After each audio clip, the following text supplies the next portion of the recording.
Hello there, everyone, and welcome to Fire Emblem Fortune's Weave discussion. Today, I'm joined with a special guest. Hello, I'm the Arcanist. I'm the resident Bionicle video essay guy. I cannot believe that all the videos I have done so far are like fucking Bionicle video essays. But yeah, I'm basically a YouTuber who does like talk about video games, does like, or well, not just video games, but does like analysis on like children's media and video games and stuff like that. And I love Fire Emblem, and that's why I'm here. This franchise has cursed me. Please help. Same here. Very, very big Fire Emblem fan. This is a franchise that I really love a lot, and I'm glad that we have a new game. That's like one of the only things that I was really interested in, really looking forward to, was when we would eventually get the Fire Emblem news. And the fact that it's a new game and not a remake is definitely a bonus. I would have been fine with a remake, but a new game is just a better first impression for a new console, and also just better after a gap that we've had. Yeah, I agree. Like for me, like I would have been fine with the remake if it was like for Switch One, the way how like Echoes was still last thing on 3DS. But like the more like every direct, I was like, okay, this is the Fire Emblem direct. They're going to show the remake. They are finally the rumors already rest. Then no Fire Emblem. Then I just putting the clown wig on, just honk honk. We are clowns here. This is a circus. You are not the clown. You are the entire circus. And I was just every time I was just, okay, this is the Fire Emblem direct, no Fire Emblem. And like, I was this direct. I was just, okay, they have to show the Fire Emblem direct. It has been 2 years since I engaged. We cannot go on this long without Fire Emblem. And I was just like, I was like preparing that it was going to be a remake, but in my opinion, like a new game is a better idea. Like, yeah, like you said, it's a better first impression. Like, I have nothing against a remake, but like, you want your first big game on a console to be like a new game, especially since it's probably going to be the most popular entry of that franchise from that console. So you want to like leave a strong first impression, as you said. Exactly, yeah. It makes sense to have a new game, to have something really big for a new console. Like, that's just kind of typical for any franchise, and especially for something like Fire Emblem that is a really big franchise for Nintendo. I think people sometimes kind of downplay just how big Fire Emblem has become as a franchise and how important it is to Nintendo. I mean, Fire Emblem Heroes is their best-selling mobile game. Like, that thing prints money. So they're not ending that anytime soon, and if they can make new games to add new characters to that, they're gonna do it. Yeah, like we went like I saw this post on Blue Sky, I think that was like we went from Fire Emblem being almost on the brink of death to being a franchise that's good enough to having us the opener of a Nintendo Direct to being the ender of a Nintendo Direct. Like we have gone a long way. Like the fact that this Direct ended on Fire Emblem should like say not only how big deal this game is going to be, because like I feel this is going to be a very big deal. This is a chance to being one of, if not the like really big deal, like the level of big that Three Houses was, at least to some extent. But also like the fact that it in general, because like the ending directs, the things that always end on direct, they are always like the big, like the thing that you're going to talk about, like stuff like I think Xenoblade Chronicles remake was like one of the enders. Then stuff like Luigi's Mansion 3, like they are going to Metroid Prime 4. Like that was like Metroid Prime Beyond. Like the openings are like decently big deals. They are like decently like Tree Hopes and Engage was like, but they want to like the really big things. They want to save the best for the last. Like I think Smash Ultimate was like a direct ender. Like when it was announced. Like I think That that was was a deal. that was the one more thing. Whenever they say one more announcement, like, that's going to be something big, something that people are going to be talking about, be very excited about, that's going to make like a lot of headlines and news. So the fact that a Fire Emblem game was the one more announcement left, the direct closure, and for a very long direct. Like, this was the longest direct outside of console announcements, and the length was mostly just because of the Mario anniversary stuff and the Mario movie stuff. If you remove that, it's a little bit closer to your standard 40-minute direct. But even so, it's a direct closer. It's a September direct closure at that. September is probably the biggest directs other than the June directs, since that's back when we used to have E3, so June is still like a prominent month for news. But September directs are also always full of really big stuff. So it shows Nintendo does care about this franchise. People can stop with their Nintendo forgot about Fire Emblem sad Crom thumbnails. That's almost bad as Nintendo forgot about Mario. Imagine forgetting about the mascot because like you got like 2 ports of the year. Like I mean DK is cool. Bonanza looks cool. I wish that I had a Switch too. The way how like some Fire Emblem fans just went all doomer mode, like, oh, Nintendo doesn't care about Fire Emblem anymore. It's like, no, like I always felt like there was going to be something, and like, oh, it was going to be a big game. Like that was the reason we haven't heard about Fire Emblem in a while, because they were working on a super big game. Like this is the opposite of Nintendo has forgotten about Fire Emblem. Like I think like they wanted to like prepare for, because like I, again, as I said, I think this game has potential to be like one of the big games, especially since like this is like a really big game for like, we don't have like that many heavy hitters on Switch 2 yet, because like we have Mario Kart World, DK, and that's about it. Like Metroid Prime and Pokemon ZA are like both on Switch 1 and Switch 2, and I'm sorry for anyone who is excited for either of these games, but like I don't think that Age of Imprisonment or Kirby Air Riders are going to be that big. Like Kirby Air Riders maybe, but like I feel like they are going to be more those like B tier, like they are going to do well, but they aren't going to like break the internet, you know? Yeah, like they're probably going to be fun games. They're probably going to be good. I see a lot about Air Riders that I really like. It seems like a fun game, but it's not one of those like completely dominates the internet space all over your timeline game. I feel people will talk about it for a couple of weeks and then be like, yeah, that was a fun game, which I mean, that's kind of internet spaces in general, but even so, more common just with the nature of this game. Like Air Riders is just like a fun game to play with friends. It's not really like story heavy or anything. Age of Calamity, similarly, it's a Warriors game, so like those are very repetitive gameplay. I love them. I love Warrior games. I think they're fun, but they don't have a strong, lasting impact in terms of people outside of the general sphere who like those games. There is also the fact that like both of those are spin-offs, and spin-offs generally do not like create like big waves. Like unless your name is Mario Kart, that is like spin-offs in general. They are just like they like have their audience, but like kind of fizzle out. But like I do think that like Air Riders actually has a story mode. They teased story mode at the end of the last direct, and they have like a second direct. So I wouldn't be surprised if Air Riders has a story mode. That's like, true. Yeah, that's a good point. With that dark matter looking guy. Like I'm sorry that this is kind of like going away from Fire Emblem, but like I wanted to correct that Air Riders has the story mode. The story mode is real. The One Piece is real. I'm very glad to have a fact checker with me, because I don't know stuff. I just say stuff and pretend it's right. I'm sorry, I'm a fact checker. I just because they teased a story mode, so I needed to correct the wrongs. But yeah, let's actually go back on track. I'm not trying to say like I do think like they do have like they are going to probably sell 1 million, because of Switch just games are probably going to sell a lot. Like Switch 1, like even the worst selling first parties broke the 1 million. Like unless the price hike is going to like scare people, I feel like most first party titles are going to do fine. Like again, and I like feel like especially Air Riders, since like it's a sequel to cult classic game, it does actually interesting things. It doesn't just turn the game into like another franchise. Like how the fuck do you turn Mario RPG into fucking Trails? I don't know.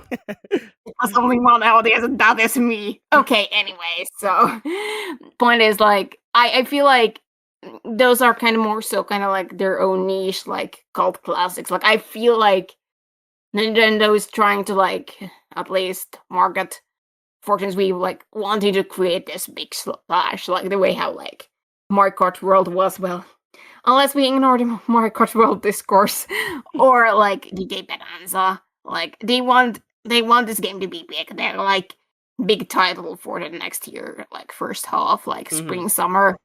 For sure, yeah. I think that's definitely the safest bet for when it's going to come out is in the spring, early summer, around June, July, that period. That just makes the most sense looking at track records from previous games, time between the announcement and the actual release, what the Switch 2 has going on in terms of its general lineup of games. there's not enough games in the lineup to stretch this out towards the back end of next year, so I don't see like a fall or winter thing. But for sure, it's going to be near the middle-ish because I feel like if it was earlier, if it was like a January, February, they would have just straight up told us instead of a vague 2026. So, clearly this game it has stuff done, it has like work put into it, it's in a good place. I don't think there's going to be like any big delays or anything to expect like that, but it's not close enough to finish that you could go from announcing in September to releasing in early January, February. Yeah, like I feel that would be like too soon. And like, wasn't Engage like announced around this time, like September, and then it released in January? Didn't they like say in Engage like they like announced the release date or like said like winter? Yeah. So with Engage, it was also announced in a September Direct. It came out in January, but Engage was already done according to the leakers that had talked about it. They had said the game had been done for a while. And then the other thing is when they announced it in the trailer, it did have like a January release date. So it wasn't just like a vague date, it was an exact one. Here it's more vague, 2026. So Yeah. I feel like if it was going to be January, they would have just told us January. I actually like that it's a bit further out just for the sheer fact that lets them stretch out information and like news that we get of the game, slowly drip feed us more information instead of like with Engage, it was December and it was like every week we got a new announcement and it was a lot at once and then nothing for like the rest of the time. Also, like gradually building up hype, gradually building up excitement. Like that's the thing. Like that. Like I know that people like hate when like games take really long, like with the case of Tears of the Kingdom or in Metroid Prime 4 or Hollow Knight Silk Song. We like to be topical here, but like. I do actually think like the way how like certain Nintendo games or like Engage, for example, the way how like they basically are like 3 months to a half a year. I feel like that's a bit too soon. Like it's very hard to like build hype or like getting like excited when like it's too soon. Like I feel like having like 8-9 months to a year is like in my opinion good for the hype cycle because like that way you can gradually build up hype. You can gradually like I think that's better for marketing. You can get people excited. You can gradually reveal information like that way, like strategize the way how like building marketing campaigns. Like I think like Pokemon has done a really good job with the Mega Evolutions. Like my friend Malamar. I love how Pokemon has been doing that. Very, very quick tangent. I just want to say I love the marketing that's been going on with the like mega reveals and everything. It's been brilliant. I want to see more of that from Nintendo, more of that like really fun marketing stuff. Just in general from their franchises. I love that stuff. Yeah, same. I'm just like, how the fuck could they like repeat my friend Malamar? Because like that's such a specific thing. Like just releasing a cryptic thing, like making it basically an inside joke and having it market itself. Like I don't think that many like Nintendo franchises could do the same thing. Because like a big part of that was like it was kind of like doing the same thing out of universe that was happening in universe, pretending like, oh, this is my friend Malamar, I am totally not getting hypnotized or anything.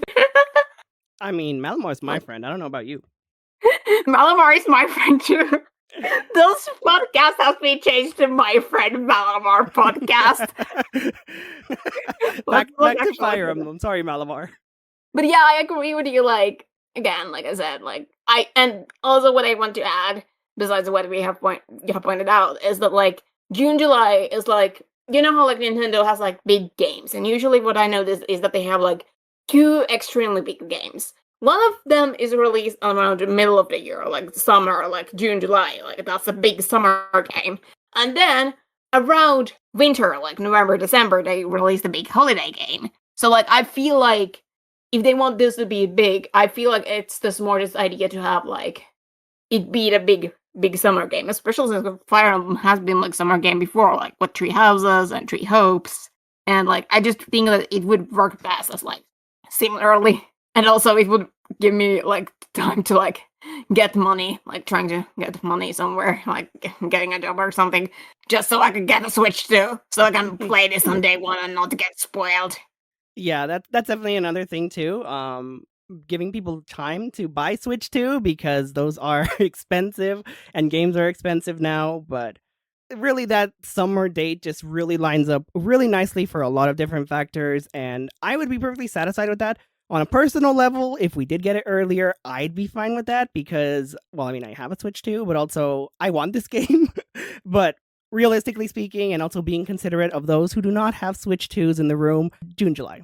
Yeah, for me, like, I'm personally, like, I actually kind of disagree with you, like, from a hopium standpoint, I would rather have it June, July, but because, again, I'm a very, like, I have multiple reasons, but because, again, I'm, like, I need to get, like, money, I need to, like, get a summer job or something to, like, have enough money so I can buy a Switch 2, or, like, hoping that I can get as a gift, because my birthday is in summer, or even, like, a Christmas gift or something. Mm-hmm. And also because, like, I'm very busy with my studies and other projects and my very long backlog, so I want to wait on that. And also because I want to write my fanfics. Because, like, oh, imagine that you were having, like, an hyperfixation on a character and a ship, and you have, like, so many ideas for all the fics you want to do, and then just Intelligent Systems comes with a steel chair. You're having a fun time doodling away your fan art and writing your stories, and then Intelligent System sneaks up behind you like, guess who's back? Yeah, that's basically it. I'm just playing with my silly little paper dolls here. I'm just, like, making my OTP kiss and hold hands and writing fanfics where they are happy. And then just Intelligent Systems comes, welcome back, you never leave. Just that freaking Mr. Burns. Don't forget, you're here forever. It feels like I want to just chip my blurbos. Like, don't you see? I'm very busy, like, making these this sad baby girl, and this, like, cute little robot girl try to be happy and holding hands. Don't you see? I'm pretty busy here. There are priorities in life, and sometimes those priorities are disturbed by the menace that is Fire Emblem. Yes, just like I feel like my whole schedule has been fucked up by Fire Emblem. Like with my, like, YouTube stuff too. Like, I have this, like, huge list of all projects I want to do, like all these video essays and stuff like that. And it just, like, Fire Emblem comes, hello, we're ruining your schedule now. I was already trying to figure out the next, like, what I wanted to do, like, next year, like what all big videos I wanted to do, and then just fucking Fire Emblem happened. Yeah, I can definitely relate on that. I had a lot of projects that I wanted to work on, scripts that I was writing, and then Fire Emblem showed up, and I was like, well, time to hop back on this train. There's no getting off. Intelligent Systems Wild Ride never ends. Okay, so let's go ahead and talk a little bit more specifically about, the game itself, Fortune's Weave. First, let's go ahead and start by looking at general thoughts and impressions. What was going through your mind when Nintendo Direct on screen, Fire Emblem shows up, and just kind of talk a little bit about what was going through your mind, or what you were experiencing at that moment when it first popped up and we first got the rush of adrenaline from seeing Fire Emblem. Okay, so I need to actually, I'm sorry that I'm again going a bit on a tangent, but in order to explain what I was feeling, I need to explain the Nintendo Direct. How I was feeling, because, like, up until the point, the Nintendo Direct has gotta be up and down. It has gotta be, on one hand, there were, like, some interesting stuff. There was, like, stuff like the Mario stuff was okay. There wasn't really anything that I was interested in. Like, movie was nice. Like, oh, I still need to watch the first one. The Yoshi game looked cool, looked cute. It looked cute. Had a fun premise. Mario Tennis is Mario Tennis. Camelot is never going to do the Golden Sun, by the way. I am sorry. And also, Mario Galaxy Remaster, cool, I guess. Shame on the price, though. But, like, I'm, like, in general, I like Mario, but, like, I mainly into, like, Mario RPGs and, like, certain spin-offs, like, mainly Mario RPGs, and, like, we had basically a 3-course meal a while back, so, like, I'm fine with, like, having just stuff that I'm just, oh, cool. But, like, besides that, it was, like, very much, like, some of the, like, third-party stuff and indie stuff, like, was whatever, but, like, occasionally there was, like, cool stuff, like, there was, like, that back-to-back that was, like, Dragon Quest and Metroid and Kirby and Age of Impression, and I was just, oh, cool, and, like, the whole time it's just, where's Fire Emblem? Where's Fire Emblem? Where's Fire Emblem? Because, like, again, we haven't had Fire Emblem, like, all these directs that we have had this year, I've just been, and like past year too, I was like, where's Fire Emblem? Where's Fire Emblem? Where's Fire Emblem? And it was like that constant, my constant thought was just, where's Fire Emblem? Where's Fire Emblem? And then just the direct continues on and on and on. And then it just, oh my god, where's Fire Emblem? I'm starting to get worried. Like, we get to the part where there's Nagita freaking Maeda on the screen. Hello, Danganronpa. And I'm just, okay, I'm sure that we get actually Danganronpa. And it looks actually interesting, but like, with the whole alternative route stuff. But like, besides Danganronpa, I was just, where is Fire Emblem? Oh, we have a Ditto anime closing. That is cool, but where is Fire Emblem? We have like 10 minutes left, and I'm starting to get worried. And then I'm just like, messaging to one of my best friends, and we're just, manifest Fire Emblem! Manifest Fire Emblem! Manifest Fire Emblem! We're just like spamming that, like, I think this was like around the end when like they showed the Resident Evil. We were just like, I was so nervous. I was just, the whole time, where's Fire Emblem? And just, I was kind of live watching it with my best friend, and we were like, just, manifest Fire Emblem! We were just trying to manifest it. The moment I saw, I was just, please be Fire Emblem. I was like, it can't be anything else but Fire Emblem, because again, like, it couldn't be Zelda because Age of Imprisonment and like Tears of the Kingdom was like pretty soon ago. It couldn't be like anything Mario related because that was in the beginning of the Direct. It couldn't be Metroid. It couldn't be like all the franchises. Like, the only logical was like Fire Emblem, maybe Xenoblade, but again, like, that had the remake, X remake, so I was just, is this Fire Emblem? Then it starts. The moment they showed the city, I was just, oh yeah, this is Fire Emblem. And then they just like showed, and I was just finally signing up for me that we have Fire Emblem. This is Fire Emblem. I am so happy that we have Fire Emblem. And I was just like, after the whole direct, that was like up and down, really cool stuff. Weird Nintendo doing Nintendo things again. The whole like time, up and downs, and just constantly in the back of my mind, where's Fire Emblem? And then finally, Fire Emblem. So it was just like very arduous wait, and I was just, because again, like, before the direct, like, that was my hope, Fire Emblem. There was like all these rumors of Three Houses Switchport and like the remake and stuff, and I was just hoping that we would get a new game. I was ready to settle in for Three Houses Switchport because I like Three Houses and I wouldn't mind having like more Three Houses content. And I would be okay with remake because I explained why I wouldn't really like a remake like this early. So I was just like happy that we had a Fire Emblem game and that it was new, and I was just like that was like the thought I had while watching the trailer was just, oh my god, we have Fire Emblem.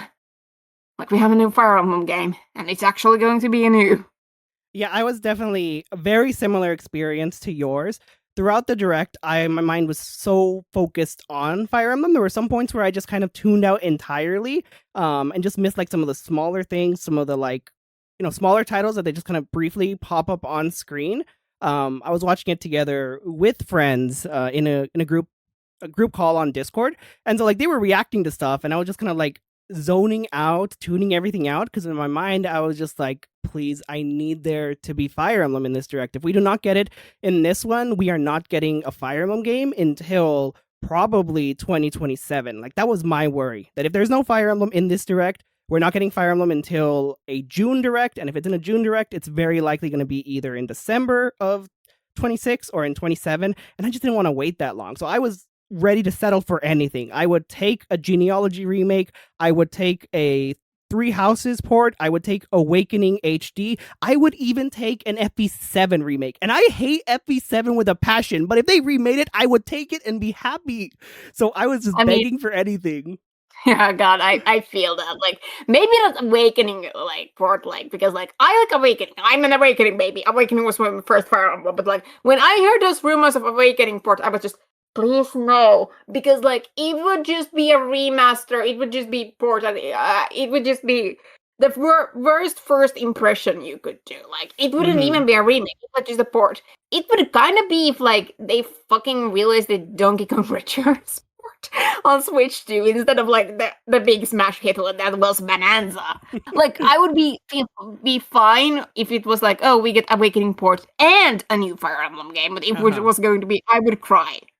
Because again, at least if it was a Treehouse support, they would probably have like some kind of like new side story in their shadows, or new characters, or new monastery activities, or something new.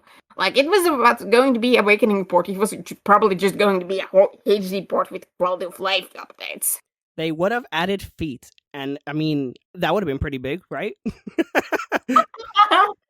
Fire Emblem Awakening Feet Edition. That is very cursed, and I want to stop thinking about that now. But for me, when Resident Evil was on screen, I had just given up hope. I was defeated. I was like, I looked at the time, and I was like, the direct's over, man. This is either going to be the last thing, or there's going to be one more thing left. And I never imagined Fire Emblem being a direct closer, being the one more thing. So in my mind, I had accepted defeat. I had been like, this wasn't a bad direct. There were some cool things. I liked the Mario stuff, the Mario movie I'm looking forward to.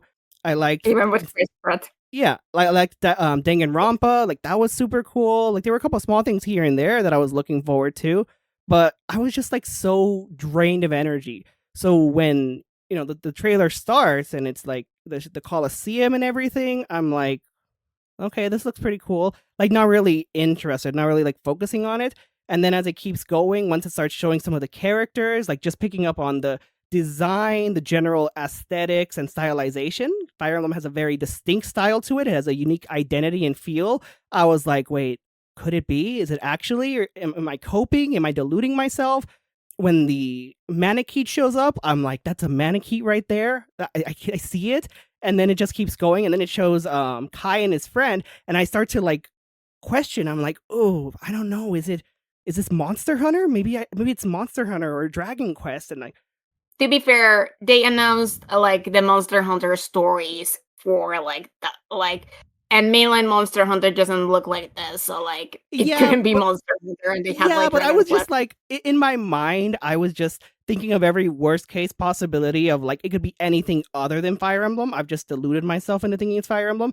But then they show the combat, they show like the battle focus and like the UI and everything, and I'm like, that's Fire Emblem. It has everything Fire Emblem in it, and I locked in so much. And then as it just kept going, the small little things, the crests, the relics. At first, I was like, no way, is it like that? Like, I picked it up right away. My mind focused on that. Like, is it just like a similar aesthetic going on, like a similar idea, kind of like how relics and Holy Blood are really similar? I thought maybe they're not.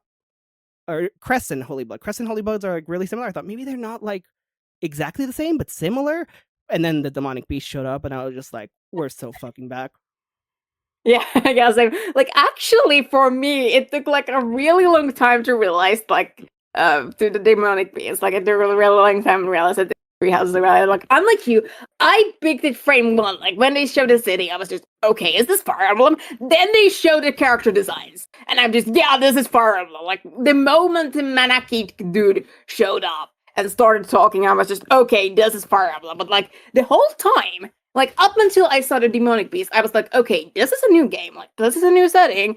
And I was just, okay, these are kind of similar designs to Yusuke Kozaki, the guy who made Awakening. Like, I didn't realize that this was like Tree Houses. Like, I didn't look at the UI like when I looked at the trailer back and saw stuff like combat arts or like Gambit, and I was like, okay, why did I realize earlier? Because like, I was so focused that this was a new setting. Like, I was so focused in all the new stuff that I ignored all like the hints, like the red flags. Like, I was just so focused on the gladiator stuff, on this like Olympic, like this like gladiator, the whole premise and setting, and like I was so focused on all the new that like up until the demonic beast, I didn't even realize like them, like, again, like the moment the demonic beast showed up, I was just, okay, wait.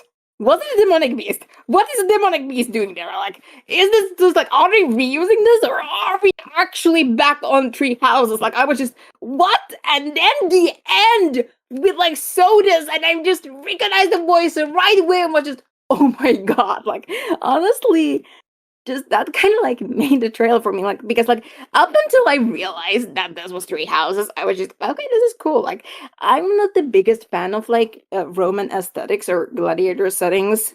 like as a whole, like gladiator tournament stuff, like the premise, I wasn't really interested. Like that didn't really interest me, and the characters looked cool. But like the moment I realized this was connected to Tree Houses, I was just okay. This is my most wanted game now. This is probably my most wanted game of all time now. Like I don't remember when I was this excited for a video game. Yeah, it's And just all this the rush, like the rush in that moment, going from like just no energy to hope but doubt to realizing yes, this is Fire Emblem, to then realizing not only is this Fire Emblem, but this is it's there's a Three Houses connection. There's some connection to that world. So like it's just like the progression of it from it's so over to we're so back has never been so quick. yeah, I know. Yeah, I feel that. Like for me, the one cope I had, like I was actually coping the Resident Evil because, like, for me, I realized there hadn't been a one more thing yet because there always is a one more thing. So I was like, okay, are they going to seriously do a Fire Emblem one more thing? And then when it started again, I realized basically right away. And the moment the character showed up, I realized. But it was just like the moment the tree houses, we are so fucking back. Yeah, so really really good trailer, like not just because of just like the rush of energy and everything, but just the trailer itself. I have watched it so many times. I did a reaction video to it that, as of the recording of this conversation we're having, is not uploaded on YouTube because of a long story. But by the time this video is up, that video will be up. So you'll see more of my thoughts and stuff specifically on the trailer itself there. But I just think it's a really great trailer. I think it works so well at giving us enough information, enough teases, while leaving room for so many questions, so much speculation. It gives a good view of the characters. It introduces us to them really nicely. And like there's just so much to it. It is a really, really great trailer, a great first impression, a solid start. Like I love so much about it. Same, like it is a really solid trailer. Again, like you said, I think what I like the most is that like it reveals so much yet so little. Like we're just scratching the surface, and it just like shows the premise, shows the central characters, shows the central idea, gives some intrigue, and just leaves with a massive like what? Like again, just it's really good. Again, I don't remember when a trailer hooked me so much. Like it just there's just so much going on, and you want to know. You want to know more about what these characters are, what their story are, what exactly the game is, what's its structure going to be, what are the three houses going to be. Like after I went watch it, like I want more now, but like I know I have to wait, so I want more. Same. Like I have so many burning questions, and I have so much ideas, theories, speculations, and like we can definitely get into our theories and speculations later on after we talk about a couple more things. But there's just so much already that I think there's a lot of information that you can use to build theories and speculations, but there's also so much more questions. Like there's definitely more questions than answers, but it's great. It's a lot of stuff that's so good.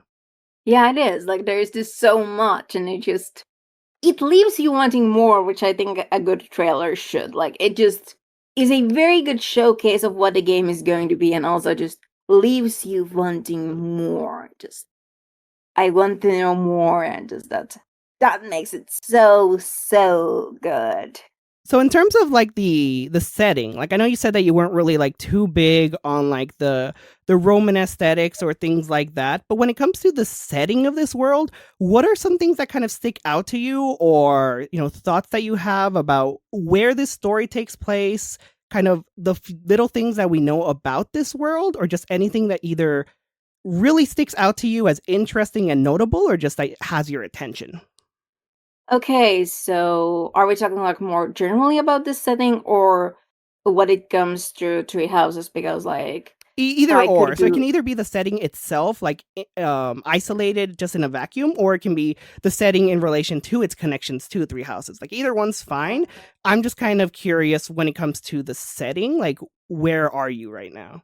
I think I will talk about like my thoughts on the connections to Tree Houses. Like I'm not going to theory craft right yet, but Hmm. I'm going to like because again it kind of ties to general because again. So one, I'm not really that big fan of like Roman settings or stuff like that. Like it just isn't an aesthetic that works for me. But the more I think about it, I think there are like a few things that actually not necessarily make it better, but like kind of like give my attention. Because one, this is one of the first times we are having a setting that isn't like medieval fantasy Europe, because like that's often what Fire Emblem does. Like it's mainly just having this very similar aesthetic. It has this, like, even if we have like different continents, they kind of like bleed together and like don't really have distinct identities. Like some of them do, and usually like there's like a lot of strong world building. But like from an purely aesthetic standpoint, a lot of the continents just kind of blend together, like kind of become like a smoothie. Like again, some of them have like a stronger visual identity, but like most parts of like I feel like this is the most distinct because it isn't just typical medieval fantasy Europe. There is like an actual unique aesthetic and premise, and that's just something I noticed. Like Fire Emblem, like Modern Fire Emblem, has started doing. It's kind of like doing the thing a lot of Nintendo IPs do, where they like center their entries premise around the central gimmick or a central like idea. Like with Tree Houses, they had like the school stuff, and that was kind of like the concept that military academy was kind of the core premise that they kind of developed the world on and everything. So like with this, they have the gladiator stuff, and like because gladiators are like very Roman like thing, like that's kind of like the Roman aesthetic fits to that. So I feel like that was like a big thing, like the fact like it has this unique premise and gimmick, like a lot of Nintendo, like Modern Fire Emblem has had this kind of Nintendo-esque like premise, like very strong premise that like kind of the game builds everything around it. That was like this unique aesthetic that fits the premise. 3H has like Roman inspirations, like Adrestia is like somewhat inspired by Roman aesthetics. Like they have like this like classical Italian and Roman, like the architecture and stuff like that, like the armor and stuff like it. They have like some loose like inspiration from Roman aesthetics, and then Guardians are based on partially based on Greco-Roman ancient civilizations. Like they're mainly based on Greeks, but they are also like some Roman and Hindu inspirations there. So like that was also because like that kind of like adds to the 3H connection, because 3H already has like Roman like influences subtly, so like it makes sense for like a 3H, like something as is connected to 3H, to be like inspired by Roman aesthetics. So like I think that kind of like heighten it up for me. Oh, this is 3H, like that makes sense. Like again, like this isn't necessarily like my dream farm thing or anything, but like I do think there is potential, and especially since again this is connected to Tree Houses, and I know this is kind of unpopular opinion, but Tree Houses like has some of the best world building in the series. So like if this is by the same people who made Tree Houses, then there is a good chance that they are going to create a really interesting setting with a lot of multifaceted like things going on, aesthetics that kind of like add to both like aesthetically and like lore ways, and having like a lot of fleshed out world. So like that alone, more interested than I would be like otherwise for a setting like this, because like like if this is connected to Tree Houses, they are going to have some interesting world building. Yeah, for sure. That's definitely pretty similar to where I am. For me, I'm a little bit more fond of the Roman aesthetics and like just like the general architecture and things like that. I think that's super cool. The chariots, the chariot unit, the charioteer is something that I'm really interested in, just because I've always loved the idea of some kind of, maybe not necessarily a chariot itself, but something similar to that, kind of like a more larger armor type thing, something like that. But it just seems really cool. I also like the setting is very unique compared to other Fire Emblem games. One of my favorite things about Fates was how Hoshido was very Japanese inspired, in contrast to Nor being more traditional European inspired. And you could see that difference in not just the designs of the characters, but also in everything from their weapons. Nor had tomes, whereas Hoshido had scrolls. They had lances versus nagitanas, swords, katanas, blades, stuff like that. Like those minor differences in the names of weapons, the style of it, the aesthetic, the culture. So that was one of my favorite things about Fates, was that differentiation between traditional medieval European style to the very Japanese style. So here, this being like Roman, I love that. Yeah, same. Like it kind of like creates this unique identity, like having something that isn't traditional European, like allows more unique like weapons and stuff, like in unique classes. Like you said, we had the chariot rider, and we have like a guy who rides a dinosaur. Like they're going to do some like fun class designing stuff, and it isn't just the same classes we see about in Fire Emblem all the time. Like, yeah, you have like the Dietrich being like a myrmidon, but like you like have like all these gear, like you have like all these unique classes. You have like all these fun stuff. Like it isn't just like, I think that's one of the biggest like strengths of a unique setting, is that like they allow do more interesting stuff with the classes and giving us some new creative classes, or even just spins on the familiar classes we see all the time. Like it's possible that we are going to finally see like a spear, like an infantry spear class, because that's a very common aesthetic with like Roman, is like the guys wielding spears as weapons. Like I think I wouldn't be surprised if there is like an infantry spear class again, if we have like spearmen again. And that's something that people have been wanting for a long time, to have like infantry spear classes again. Yeah, same here. Like I really like infantry spear classes, especially in Radiant Dawn and Fates. They did really good things with those, with the halberdiers and then the spear masters or the basaras. Like those were really cool, innovative classes, and it's kind of a shame that we don't get stuff like that. Usually for infantry, it's either sword or axes, but there's never really a dedicated, consistent lance infantry. And lances is my favorite unit type. It's my favorite of the weapon triangle. So more variety and unique things like that would be cool to see. And also, I think it would be nice, like balance-wise, if you have like a sword infantry, axe infantry, and lance infantry. Like that makes it feel kind of more like equal. It's kind of like if you had like, imagine if you had like a Pokemon game and you had only like 2 of the 3 starter types as starters, and the third one was missing. Like that's always what like the lack of lance infantry feels for me. Like it always has that weird, and sorry to backtrack, but I just needed to say, yeah, we need a Fire Emblem with a Japanese setting. Like we need a Fire Emblem that's just like Japan. Birthright is right there. But yeah, but like that's 1/3 of a game. I just want that damn It's Echoes a full game. It's a whole game. It has 23 chapters. It has its own character, its own story. It's a full game. It counts. Fair enough. Stop but being mean to the Fates fan. I'm sorry. I just wanted to say I wanted a full Japan. Like again, no, you're good. I know what you mean, and it would be nice. It would be nice to get like a dedicated Japan-inspired setting that isn't necessarily split amongst other countries of the more European aesthetic. Like, it would actually be really interesting to see like kind of a game or like a world focused specifically on different Asian cultures. Like maybe you have one that's like very Japanese, another one that's maybe leans closer to something like South Asian, or something like kind of Indian, but just like a variety of Asian cultures instead of just European stuff. When it comes to the characters, the trailer presents us with 4 main characters. I kind of want to go through each of them and then just kind of give thoughts, impressions, what you like about them, what you hope from them, or what you think about them, and just kind of where you see things going or where you would like to see things going. So first, let's start with Kai and then also his companion. I do not think she has a name. I scoured everything for a name and I never found anything.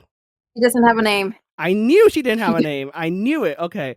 So Kai and I don't companion. think she has a name.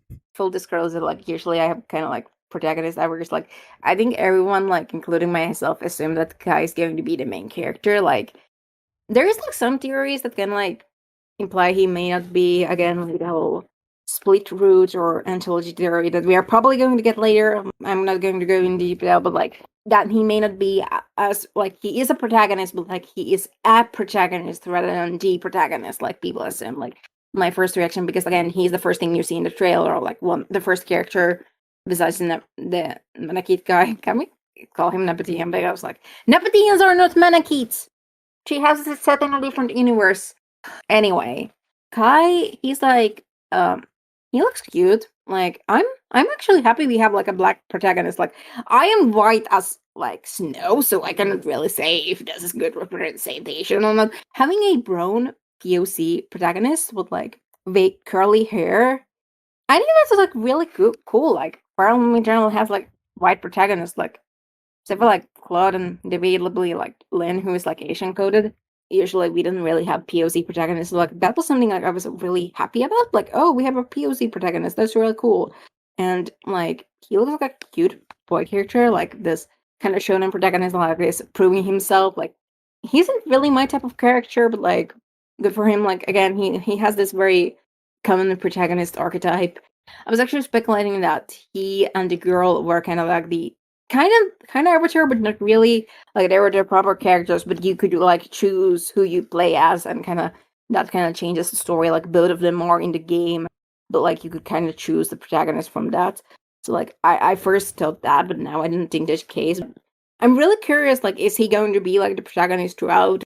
Because I could see either way. Like Kai feels very again protagonist coded. He has this very strong mission he has, and he feels like the most like the least mysterious character, the most like open-ended character, kind of again very protagonist like, where it is like heart on his sleeve. So I'm really curious if he is going to be the main character throughout, especially since he is the character who moves in hub world and stuff, or if he is going to play just one of the protagonists, one of the viewpoint characters you have. And as for the companion character, I'm really curious about her because we didn't know her name. She seems important. I'm going to have two predictions about her character.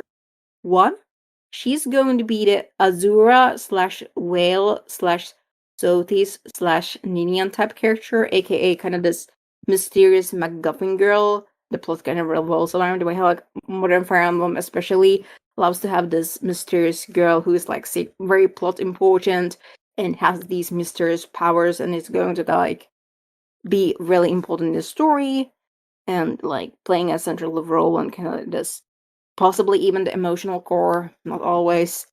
So I feel that. And two, she's going to be related to either Morpheus, which is this basically this advanced civilization of magicians that Tree Houses kind of teases, but does nothing with them. Like they don't even have like a character from there, or she's related to occultants. And the reason I said is because she looks so very modern and out of place. Like she has glasses, but like very modern looking glasses, and her outfit in general feels very out of place, very weird. So I feel that's going to be important, especially if she's like a girl like this mystery girl with special powers. Again, that kind of like she could have a connection to Agarchans, and I'm not just saying that because of bias. And also, she like her like the scarf thing and like what she has, her collar thing like that. It kind of reminds me of Violet. Yeah, that's definitely really interesting. I had a very similar thought myself initially about it being like a Pokemon situation where you pick one of them to be the avatar, and then the one that you don't pick takes the role of secondary character as like your friend companion thing. And so the story would not divert significantly, but it would be like those just small minor changes depending on which one you changed. So I don't really think that that's a strong possibility. I'm not really fond of that theory, but like I don't think it's impossible. What stands out to me about them is, like you said, I really do love having a POC protagonist for Fire Emblem. There's definitely concerns and criticisms to be had about just like the general skin tone, and like not just for him, like across the board in this game. That's something that people have pointed out, and I think it is worth addressing. It is kind of like off-putting to have this more ashy gray than natural skin tone, especially after having Tamara and Fogato in Engage. But of course, it's a different art style, it's a different art team, a different character designer. So it's not really 100% fair to make that comparison to Engage. And even if those concerns are legitimate, I also think it's a good thing in general to have a variety of characters. There's a lot of POC characters in this game, and they seem to be playing very prominent roles, and that's great. I love his hair, just like the way it looks, like the texture that it has. It looks very nice, very natural. So even if there are issues or concerns here or there, the abundance of POC characters, the role that they're playing, and just how much diversity there seems to be is something really nice. Because Fire Emblem sticks so firmly to medieval Europe and European aesthetics, it doesn't always have as many diverse characters in different skin tones or ethnicities, and it does have that uncomfortable history of either stereotyping or using not the best representation. So issues worth addressing, but overall, I think this is a good thing. I'm very happy to have a POC protagonist, and I think that it's nice. For me, in terms of Kai, in relation to the other characters we see in the trailer, I'm of the belief that they're all equal players. I don't think any of them is the main character. I think they're all main characters in their own way. Not only do they each have their own specific banner, like their own icon on the UI whenever we see them, but there are also glimpses of them as allies in other maps. So that seems to indicate to me that it's going to be some kind of split or something, and we can definitely talk about that more later when we get into our theories and predictions. But I just see them as being equal players. His companion, she's either going to be the avatar, or she is going to be a special, unique character like Azura, Veil, Ninian, like them. But there's something going on with her. The fact that she doesn't have a name, I think, is very deliberate. I think that she's going to play an important role, and that is why. But overall, I like them. I like the two of them. Yeah. They're like a good duo. I like what they have going on. He's basic, like you said. It's kind of like your typical shonen protagonist. He's a young boy. He has to learn to grow up. He wants to save his dad. Very standard, basic stuff here, but that's fine. I feel like his purpose in the story is to be like the commoner, like the average person who gets thrust into the story. Not everyone needs to be some important political figure or nobleman or royalty. Having those commoners and average people that just get thrust into the story is very important too. So I like that. I like that one of our main characters is just this average kid. Yeah, that kind of like gives a contrast, and it gives a perspective, which I think is going to be important, especially since, again, you said they're probably going to do a multi-protagonist thing, which we'll talk about later. But like, again, it's nice to having like commoner perspective. And also, one of the big complaints the fandom has is like, oh, why do we have like commoner characters anymore? Shut up! We have a commoner protagonist, and also like people really want a commoner protagonist again. Like people constantly talk about wanting a commoner protagonist, or like how Ike is the best protagonist because he's a commoner. When like one, Ike is debatably not a commoner, and two, that's not the reason why he is a good protagonist. Like I like Ike. I think he's one of the better Fire Emblem protagonists. But saying that he's good because he's a commoner is, in my opinion, kind of stuff. But also, you kind of mentioned this, but like he's probably going to be kind of our starting main character, like kind of the way we are introduced to the world, which is probably why he's kind of the amateur wipes or stuff like that. Like he's kind of the way how like lulling into the way how like kind of treehouse is used by was kind of like having no perspective or stuff like that. It's kind of to introduce us to the world, because again, it's going to be probably very rich world building.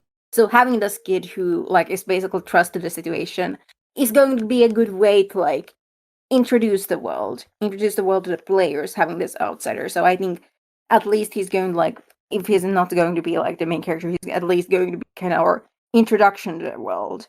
Especially if this is going to form so kind of anthology format that we follow all the characters. So I could see that. I could see him still in mode, like more so in the story sense than like literal gameplay sense, being kind of the like the first kind of them. As for the girl, yeah, the name thing is weird. Like, it's possibly that she's an avatar, but also, like, I feel that's her being a girl. Like, I couldn't see, like, it being, like, a boy-boy pair. I know people like the yaois, but for me, it's just, like, it makes more sense if it's, like, a boy-girl pair. Like, that makes more sense for me. So, again, but, like, the name, can I actually say it here? Yeah, go ahead. Like, if she has, like, her name is being hidden, like, if it's not an avatar, there's a decent possibility that her name is either some kind of like spoiler, or it could be a red flag for like 3H lore nerd. Like, again, since I'm like speculating that she has that she's connected to a garden, it's possibility that her name is basically all but confirmed, because like all Agarthans are named after like Greek historical figures. Specifically, there's a very specific naming, or like internal like Greek history, culture, stuff like that. Like her name is going to follow the whole Greek naming convention that Agarthans have. Because like if you have that in the first trailer, that's going to be a red flag.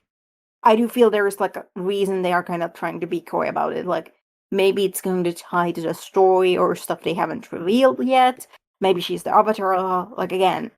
Or maybe like again they just wanted to focus on the four main characters and that's why her name to reveal. Yeah, there's definitely a lot of different possibilities there, a lot of options to explore.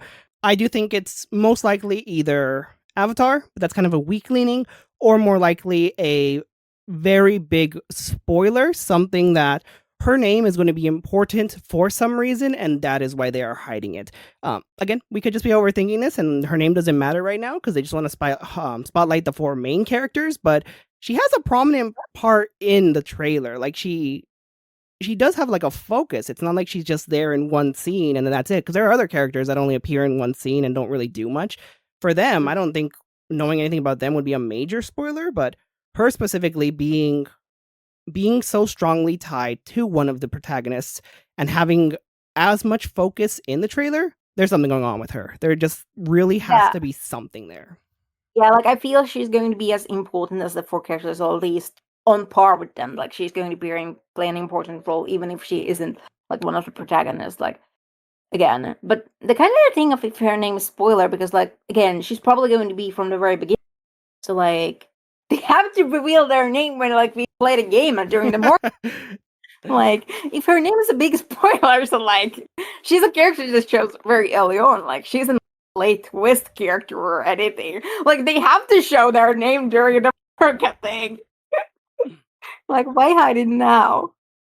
Okay, so moving on. Next character is Theodora, and for her, I like a lot about her, but I think the things that stand out the most to me, the things that I really picked up on, is that her design, her outfit that she's wearing, and also just like how she like stands in battle, the way she commands her army and everything, it reminds me so much of Saros. Like there is just so much overlap there visually. Oh yeah, I saw this post that like compared her design with Saros. Fun fact: when I actually saw her, I first like thought of Flavia from Awakening. Because the whole like dark skin, like badass woman with blonde hair. I just went to Flavia, but like she looked cool. Like I love my badass woman, and like her being from like this country called Talamis, I think, is also really interesting. Especially if you know your Tree Houses lore, because like Tree Houses implied there would being this ancient civilization called Teenius, and Talamis kind of sounds like Teenius. So that's interesting. Makes me wonder if there is some kind of connection. But like, she looks cool. Like, I'm not as interested in her as I am in some of the other characters. Like, I like her. I like Pretty Woman. Yeah. I love that specifically it was her character that showed off the gambits that highlighted that they were back. I think that it's just really fitting. The other thing about her character that I picked up on, and this could just be Twitter brain rotting my mind, but when she talks about like her introductory dialogue, like they all have that introductory dialogue, her specifically has a very strong focus on strength, on like needing to find, strength for her faith, strength for a queen. And to me, that's just like, there's a very heavy emphasis on strength. Edelgard vibes. It's ironic. The woman who looks like Sarah's is Edelgard code. Strength to lead, strength for upholding faith, strength for a queen. Like, there's this very big emphasis on strength. This character is driven by strength. And like, that was one of the big things about Edelgard as well, was this idea of strength. And interestingly, it's actually Edelgard herself does not view her as strong. It's everyone around her that views her as strong. So for this case, it's she herself wants to be strong. So just like that similarity there, that like overlap of themes. I don't necessarily think she's the Edelgard standard in this, and I will get to why. You will understand. But like, eventually when I get there. But like, I do definitely see where you're coming from, and I definitely think that strength is going to be kind of like the perspective. And the whole strength thing is also interesting because there's like gladiator tournament stuff.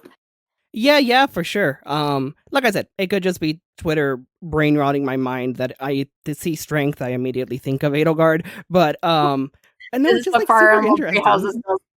This is what Tree Houses does to you.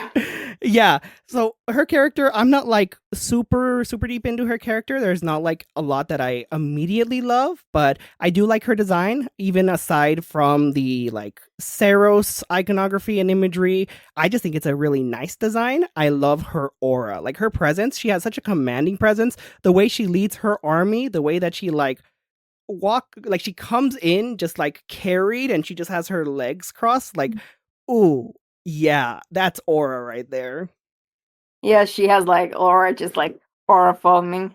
Yeah, so I'm interested in her character. I definitely like what's going on there. There's a lot of small little things, but definitely in terms of the four main, she's unfortunately the weakest for me. Not to say that she's bad or anything, just the other three have more going on that I'm interested in. Same. Her, it's more like I like what's going on here. I like the general ideas and things. And again, I'm very interested in where this strength thing goes. If her character is about strength, about gaining strength and wanting to be the strongest, maybe she has like, you know, a might makes right or like the strongest should leave type mentality. Hi, Ashnard. Yeah, and also like I feel like the strong thing because again like something that she had like some kind of sibling figure or something, and the way like she kind of like looks at this higher figure like god she worships or some leader that she follows, like that made me really curious, and like I wonder like if she's connected to certain characters, and if so, because there is one certain character I think she's possibly connected to, and if she's connected to that character and that character's role is what I think it is. I like her slightly more than Kai because I'm not really that big fan of like protagonist characters like him, but like she's definitely like one not as interesting as some of the other characters, as I said. Mm-hmm. So then, third up is Dietrich, and this is my personal favorite. I love everything about him, like just like Of his course, me design, too. his character, the aesthetics. Everyone has made the Alucard jokes, but like it's just such a good look. It is such a good design that it works so well. I'll talk more about this when we like talk about specifically connections to Three Houses, but his the connections that he has there are really nice, really good. Like I love that a lot. The design of his sword, the Answerer, like it's such a cool looking sword. I really love that. Just like his general demeanor, his armor being so drastically different from everyone else. Kai kind of has the thing where he like stands out visually from everyone else, but that's because he's not wearing armor like most of the other characters. He just has like, you know, like a casual regular clothes outfit going on. But with Dietrich, he's wearing armor, but it is very distinct armor. It's like none of the armor any of the other characters have or any of the like aesthetic the other characters have. So it kind of makes it seem like maybe he's from somewhere else entirely, some kind of outsider or just something going on. I love the darkness of it. It's very reminiscent of Norse aesthetics, which I mean I love Norian armor. It's super cool. It also is reminiscent of a Garthin type aesthetics with the color scheme and also the style of the armor. There's also some inspiration kind of similar to Byleth's outfit that I pick up on, especially like from the back angle, the cape and stuff, little things. So just a great design, like a brilliant design that has so much going on. His character being, you know, the more stoic one, that works for me perfectly well. I love this character. Like instantly hooked, instantly sold, and I really want to see what his role in the story is going to be, what his story arc is cuz I feel like out of the four, he's the one that we know the least of. Kai wants to save his dad. He's fighting for his dad. Theodora, she wants strength. She's trying to get stronger, and Leda's driven by revenge. She wants revenge against a man that she hates. We don't really know what his deal is. We don't really know what's going on with him. So he's the biggest mystery of the four characters. And I think that's purposeful. I think they don't want to give away too much of him so far. But whatever he's got going on, I want to know more about it. Yeah, yeah, same like his design looks cool. Like I'm not this crazy over him that's you are, which is very funny because he reminds me of some Treehouse characters I really like. But like he's like very memorable. Like he has a very distinct like again or like you said, the armor is very much unlike anything else we had so far. Like unlike anything else, like it makes him stand out, and the fact that he's a very mysterious character makes him very stand out and be very different compared to everyone else. Like he feels like he's very like important and just again, he like really like stands out when compared to the other characters because he has a very different design. He has a very different aesthetic, and like probably is from a very different country, and he has a far more emphasis on the three houses connections. Like again, his armor being very Ogotten as again him having this visual similarities with certain three house characters, like him having this more European aesthetic as opposed to the different like Roman aesthetic and stuff. Him being the only white boy in the cast. I'm actually going to make a prediction that I actually alluded to. He's going to be the Edelgard-like character. He's going to be the main antagonist on every other route that isn't his route, because the way he is presented is very imposing, very mysterious, very character, and we see him like threatening other characters. Fights that Tarya and a whale looking non-girl with a gun, who is like an ally. I feel like he's going to be like an antagonist on like every other route that isn't his own. Like he just like screams main villain to me. Like I wouldn't be surprised if at least early on he kind of like reminds me of Edelgard with a little bit of Dimitri mixed in. And I feel like he is going to be like Edelgard type of character, at least like a like antagonist character. I can definitely see that. I feel like, well, first of all, if he is the antagonist character, then I can finally understand what Edelgards feel like when your favorite is constantly called a fascist. Imagine if people would actually have discourse over this guy because he's a pretty brooding man with tragic past. Like people are going to like actually like him. Like, and I say this as someone whose least favorite lord is Edelgard. Let's go! I love pretty boy privilege. Yeah, you go, Twink. No, but the other thing that I think kind of leads credence to that idea that he's going to be some kind of antagonist is, you know, like I mentioned, they each have a different banner behind them. His is very distinct. It's like a black banner that has it's kind of like a horse on it, kind of like a unicorn type thing. Everyone else has pretty simple banners, and they're color coded: red, blue, and yellow. So if we were to apply this to three houses logic, well, we have the three houses, black eagles, blue lions, golden deer, and then the other one was the white banner for the Church of Saros. So if the Church of Saros is a white banner, then a black banner, the opposite of the Church of Saros. You see where I'm going with this? Yes, I'm seeing. And I actually want to add this. Those who slither in the dark have a banner. It's black. Oh my god, how did I forget that? That was right. I didn't even need to make that white banner analogy. Yeah, because those are this leader banner is black. It's a very different, like it has this like kind of eye symbol, whereas this has kind of this chest piece, which is interesting. Dietrich is the Luring Knight! Okay, now all the 5 people who are watching this who like Deltarune, I had to make the joke. You're welcome.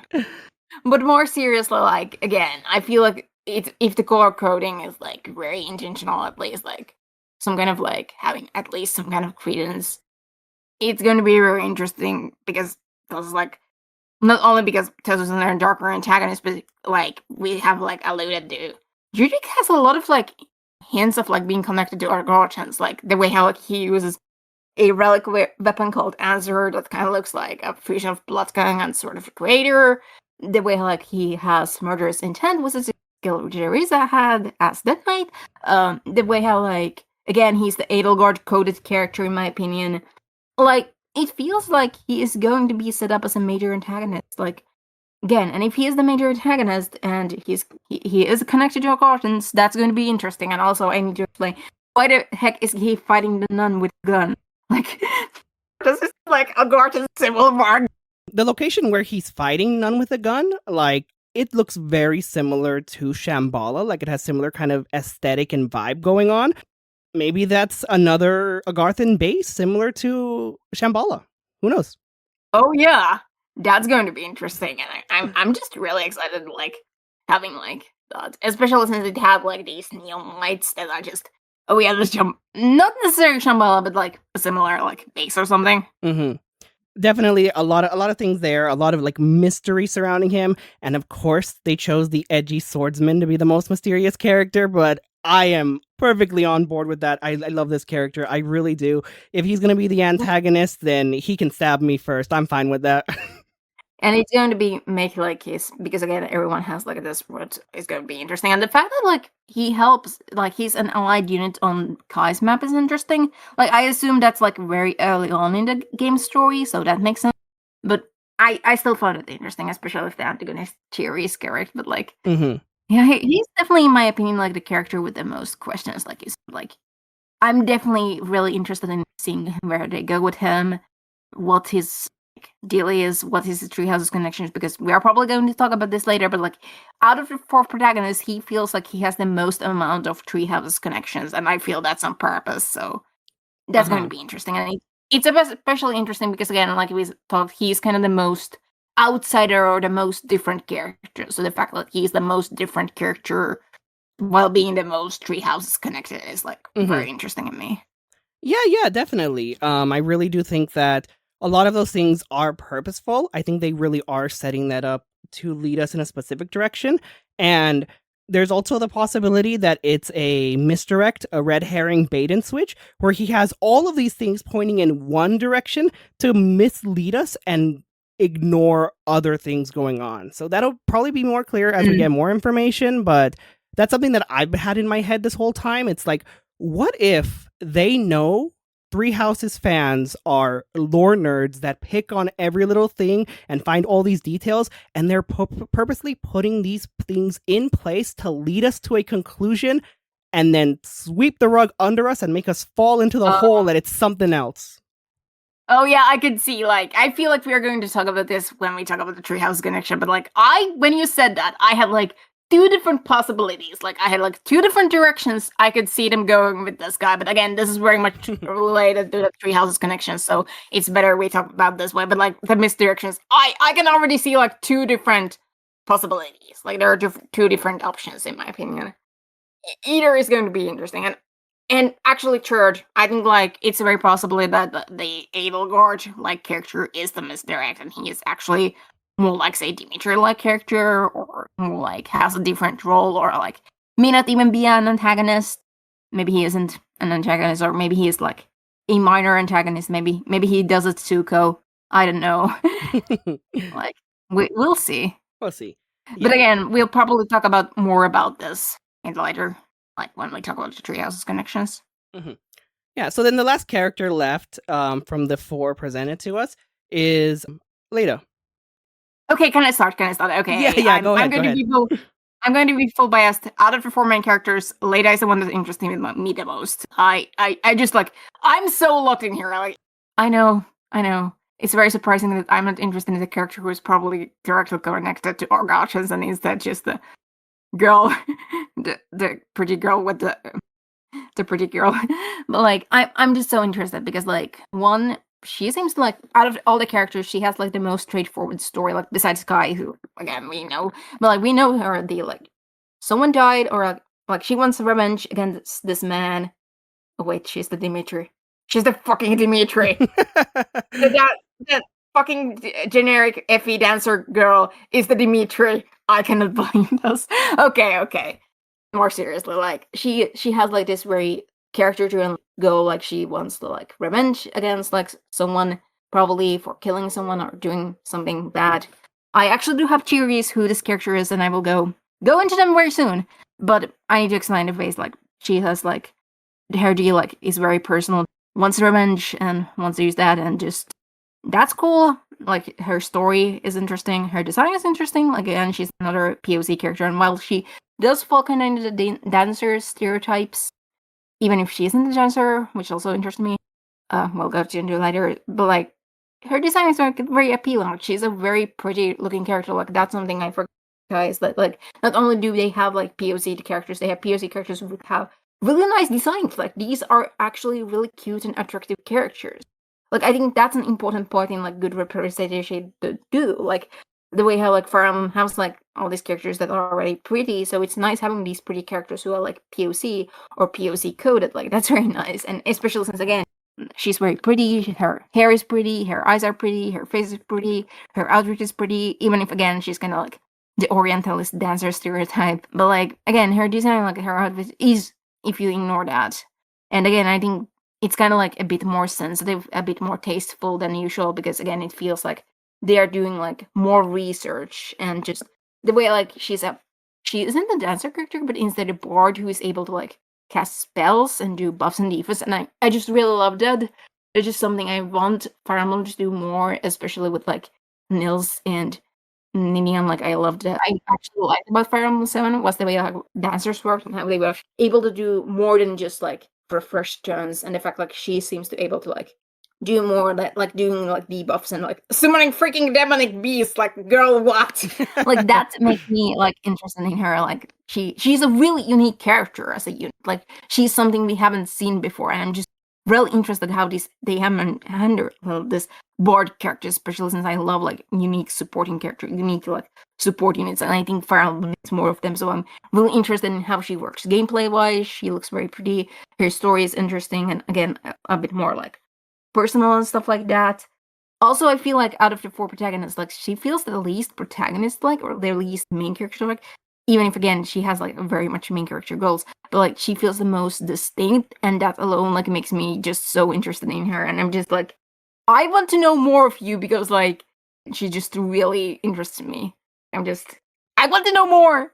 For sure, there's definitely a lot to love. I just want to say that the line, "There's a man I hate so much, simply killing him will not satisfy me," is the hardest character introduction line I have ever seen. Like, oh, that is just so good. In general, these character introductions across the board, they're just really nice. Like, Kai's probably the most basic, straightforward, just, fighting for his dad. But it works for him. He's a basic, straightforward character.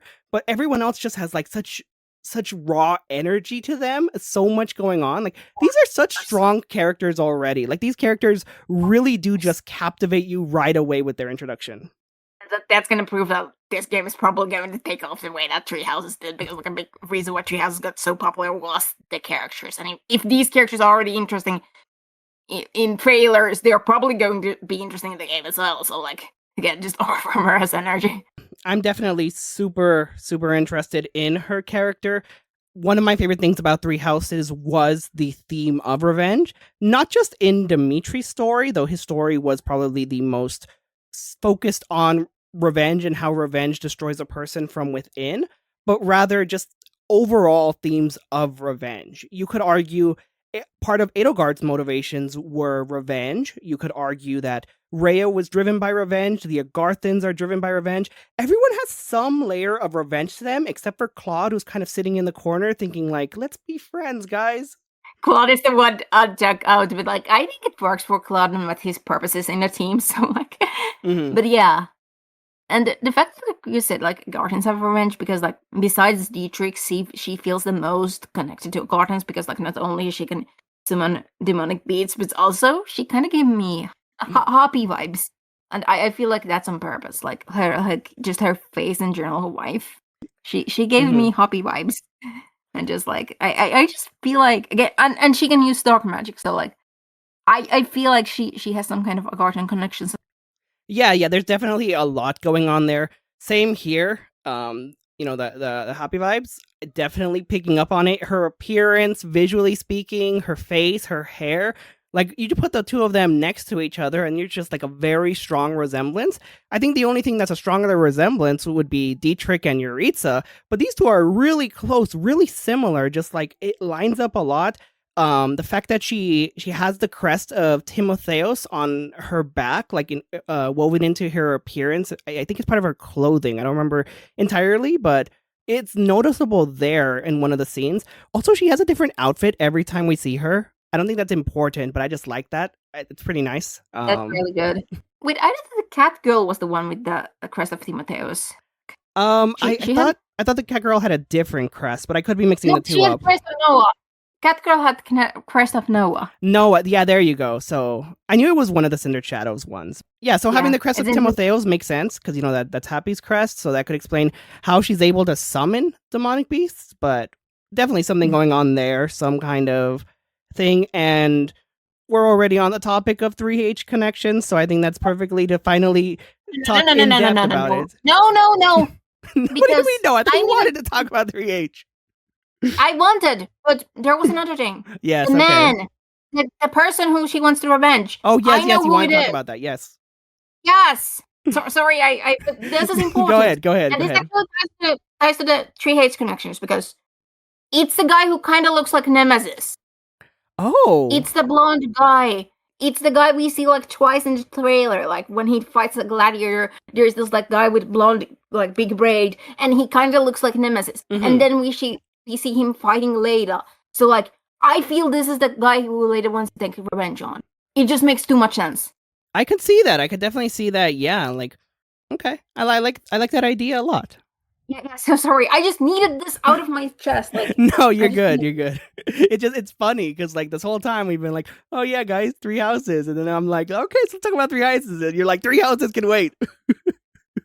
Yeah, because like this is important. I just needed this first before we even start thinking about 3 houses. You're good. You're good. With 3 houses connections, there are a lot of them in a lot of different places. Just to like kind of get a few of the like very notable ones out of the way, like we mentioned, there are a lot of crests scattered around. Kai has the crest of Aubin, which is Yuri's crest. That's interesting because Yuri is the only person to have the crest of Aubin, and he only has it because Aubin saved his life directly. So nobody else has that crest except for Yuri. So the fact that there's another individual now who has that crest, either he has some connection to Yuri, they both have the purple hair, or he has the connection to Aubin, and he directly met Aubin the way that Yuri did.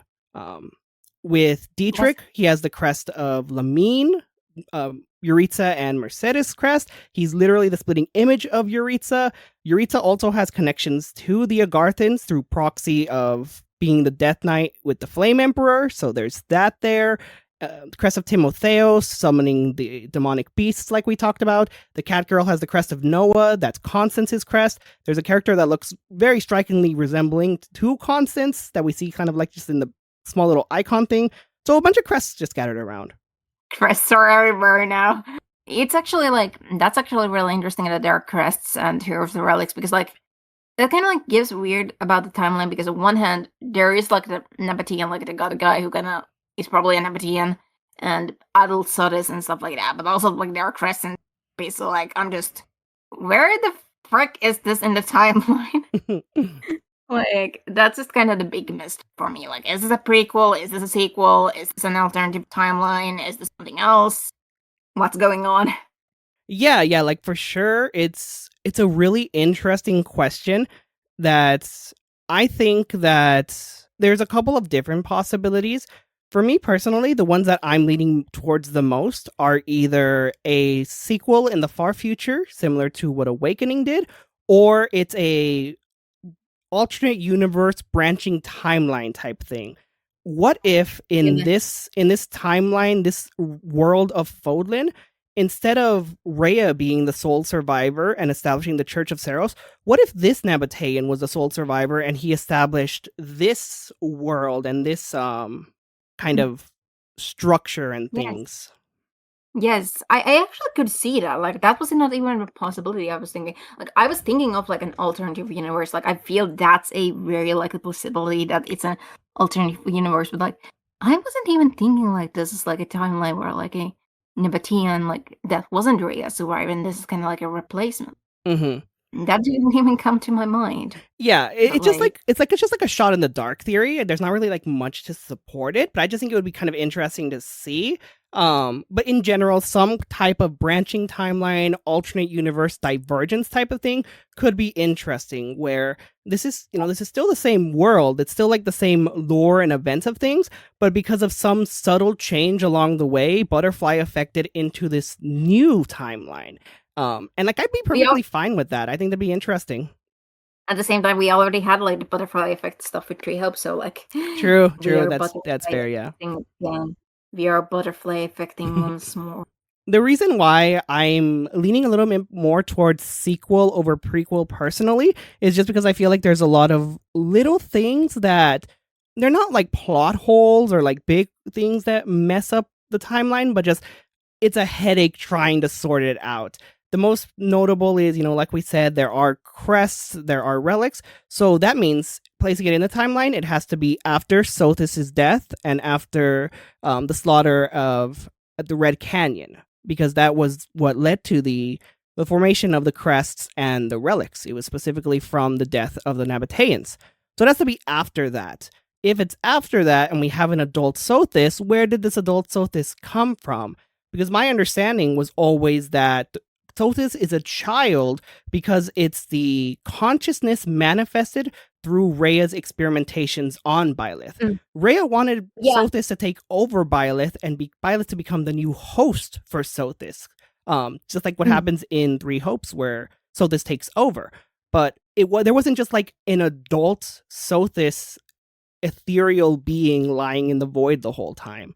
So yeah, like because like if I recall, they have actually like Kuzukara, like someone who works in Tree Houses, has actually said that they revealed that Soda's looks like that because she's in a weakened state, because after like she died, she became like weaker, and like at the same time, like it's kind of implied that Soda is kind of like a weird being, where like the thing that she says to Ballad is kind of like she exists beyond the edge of time, and the way how so this you do here kind of like exists, that she's kind of this multiversal, like omnipresent being that kind of exists outside the world. Like I have talked about this with a few of my friends, that Sodis as a being exists outside the world, outside the timeline. She exists in the like time stream, like beyond like any like. But like again, she was like weakened and like had to like be in the body of a child because she was in a weak state. But that isn't the only reason why this can be after the Red Canyon. There's also the fact that if this is after Tree Houses, that doesn't make sense, because in Tree Houses, she fuses with Violet, and that results in her like becoming one with Violet. It's a possibility that this is set in Tree Hope's timeline, but even then, like, it's kind of implied she gives Violet even in Tree Hope's timeline, or like something similar happens. So like, it doesn't make sense, because like she would essentially have given her own personhood to save Violet from Saharas. It doesn't make sense. Like, this cannot be after Tree Houses because of that. Like, that's the main reason I'm actually against the sequel theory, is because it doesn't explain Sodus. Like, unless Sodus is this like omniversal, like multi-present being who is like anywhere and like is omnipresent, that doesn't explain Sodus. The other thing that's also interesting is Sothis' throne. It's a lot nicer looking. It's cleaner compared to in Three Houses. In Three Houses, it's like, cracked and aged. Here, it's a very clean throne. So that also leads to believe it might be before, but before is just so messy, because another thing to consider is that if this is after the events of the Red Canyon, after Sothis' death, then how is there the Nabatean, the divine sovereign? How is he able to be this divine figure that leads and rules if Nabateans are being slaughtered and murdered? Like, it's so weird. So it exists in this place where there's problems putting it in the past, and there's also problems putting it in the future. So it either has to be a disconnected side story similar to something like Gaiden, or just branching timeline altogether. Both of those fix the problems with both prequel theory and sequel theory. Yeah, or like there is like some kind of like explanation, because like, we don't know yet. Yeah. So it's possible they are trying to mislead, or like it makes far more sense in the game itself. Like it's very possible like they aren't showing like everything. Like it's very possible that there is like something hinting like what is going on. Yeah, from the existence of crests, relics, adult Sothis, all of this points us to the Three Houses world. We know for a fact that is here. The question is just, where does this fit into the world? Where does this fit in association with Three Houses? And how does it expand on the established lore of Three Houses? I think my biggest worry, the thing that I'm most worried about, is that it's going to be a massive retcon fest. We're just going to get a bunch of retcons and stuff, and I wouldn't be the biggest fan of that. I think there is a way to do it well. It could work if it's very careful about the retcons, but I like the Three Houses lore. I like the world, and I want it to be expanded and fleshed out. I don't want massive retcons, especially if it could be easier to just separate and have it be its own thing within the world, rather than needing to retcon what we already got previously.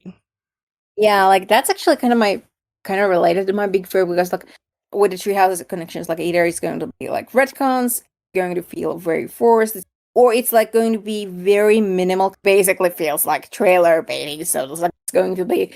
This could have just been its own setting. Like it's kind of like, what's the point even making connected to treehouses? Like I want the treehouses lore connections to be meaningful. I want it actually to matter, but I don't want to like it to like completely undermining or like overmining tree houses. Like I don't want it to like, again, as you said, like freaking retconning everything away. I don't want this to just be a retcon fest. As soon as we get more information, we learn more, it'll definitely be easier to kind of see where things are fitting in or kind of piece things together. For now, we have a couple of puzzle pieces on a very big puzzle board. There's nothing, like, there's not enough to, like, see the big picture. There's not enough to definitively say either way. No matter what you do, no matter how you put these puzzle pieces in, there are going to be holes on that puzzle board. So I'm just hoping that as we get more information, it not only becomes more clear, but it becomes more closely connected and tied, rather than just feeling like they just set up the Three Houses connections as bait for Three Houses fans because Three Houses sold well, but we actually wanted to do our own story, and this is nothing like Three Houses. Like that's kind of the thing. Like I do not want this to feel like they are just capitalizing on Three Houses popular, and they like, oh, this Three Houses is the best selling game. We need to like force this connection. This game that doesn't need it. Like feel like they actually are caring about this story.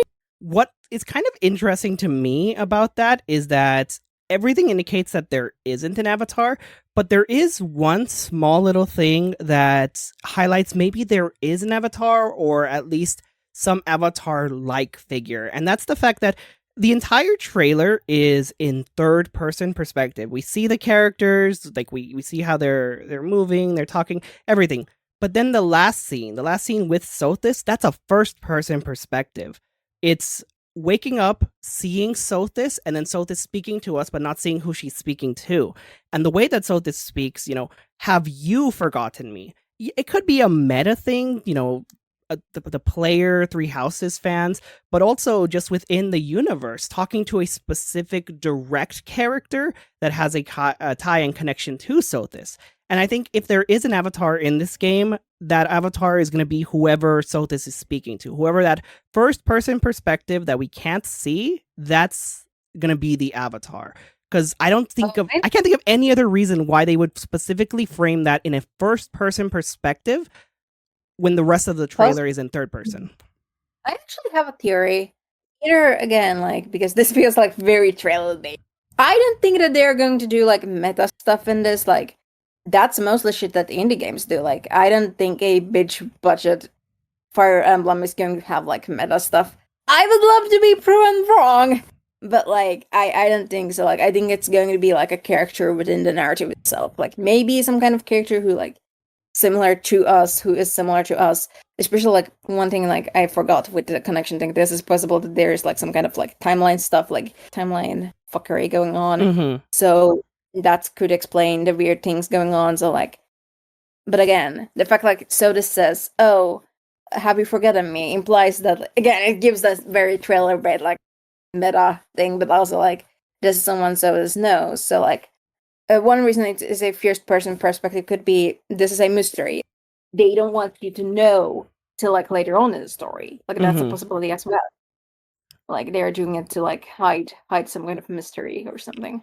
The other thing that's kind of interesting to me in terms of first-person perspective is that when we think about avatars in relation to past games, looking at Byleth and Alir, even in their cutscenes, it was third person. We still saw them. The only time that we've had a first-person perspective with an avatar was Awakening and Fates, and those were because they were customizable avatars in order to not have to, remake a bunch of cutscenes and re-render things for each appearance. So if this first-person perspective is tied to an avatar, I think that means customizable avatars are coming back, which I'd be totally down with that. Hell yeah. But actually, the main reason I don't think there is an avatar is because if there was an avatar, why would we walk a sky in that like overworld thing? Because like you would expect to walk with avatar. Like that's my main evidence against the Avatar theory. Yeah, that's Is definitely like a really big thing is the fact that we do walk as Kai. Also, the question of how an avatar would work.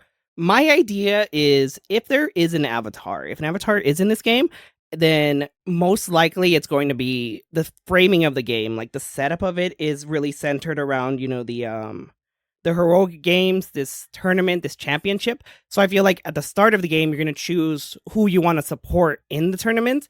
And that's how you divert into which character you're following, assuming it's routes and not just multiple perspectives that converge into a larger story near the end, like Radiant Dawn. yeah, because like again, there's like the anthology possibility and there's the possibility of like roots, like 3H. Oh god, we kind of slide away from the 3H connections.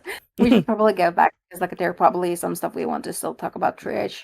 I think like with 3H, like my big hope is that it's going to be like meaningful, both like not just literally like again, not like retconning stuff and actually adding meaningful stuff, but also like figuratively adding like stuff that's adding to the teams.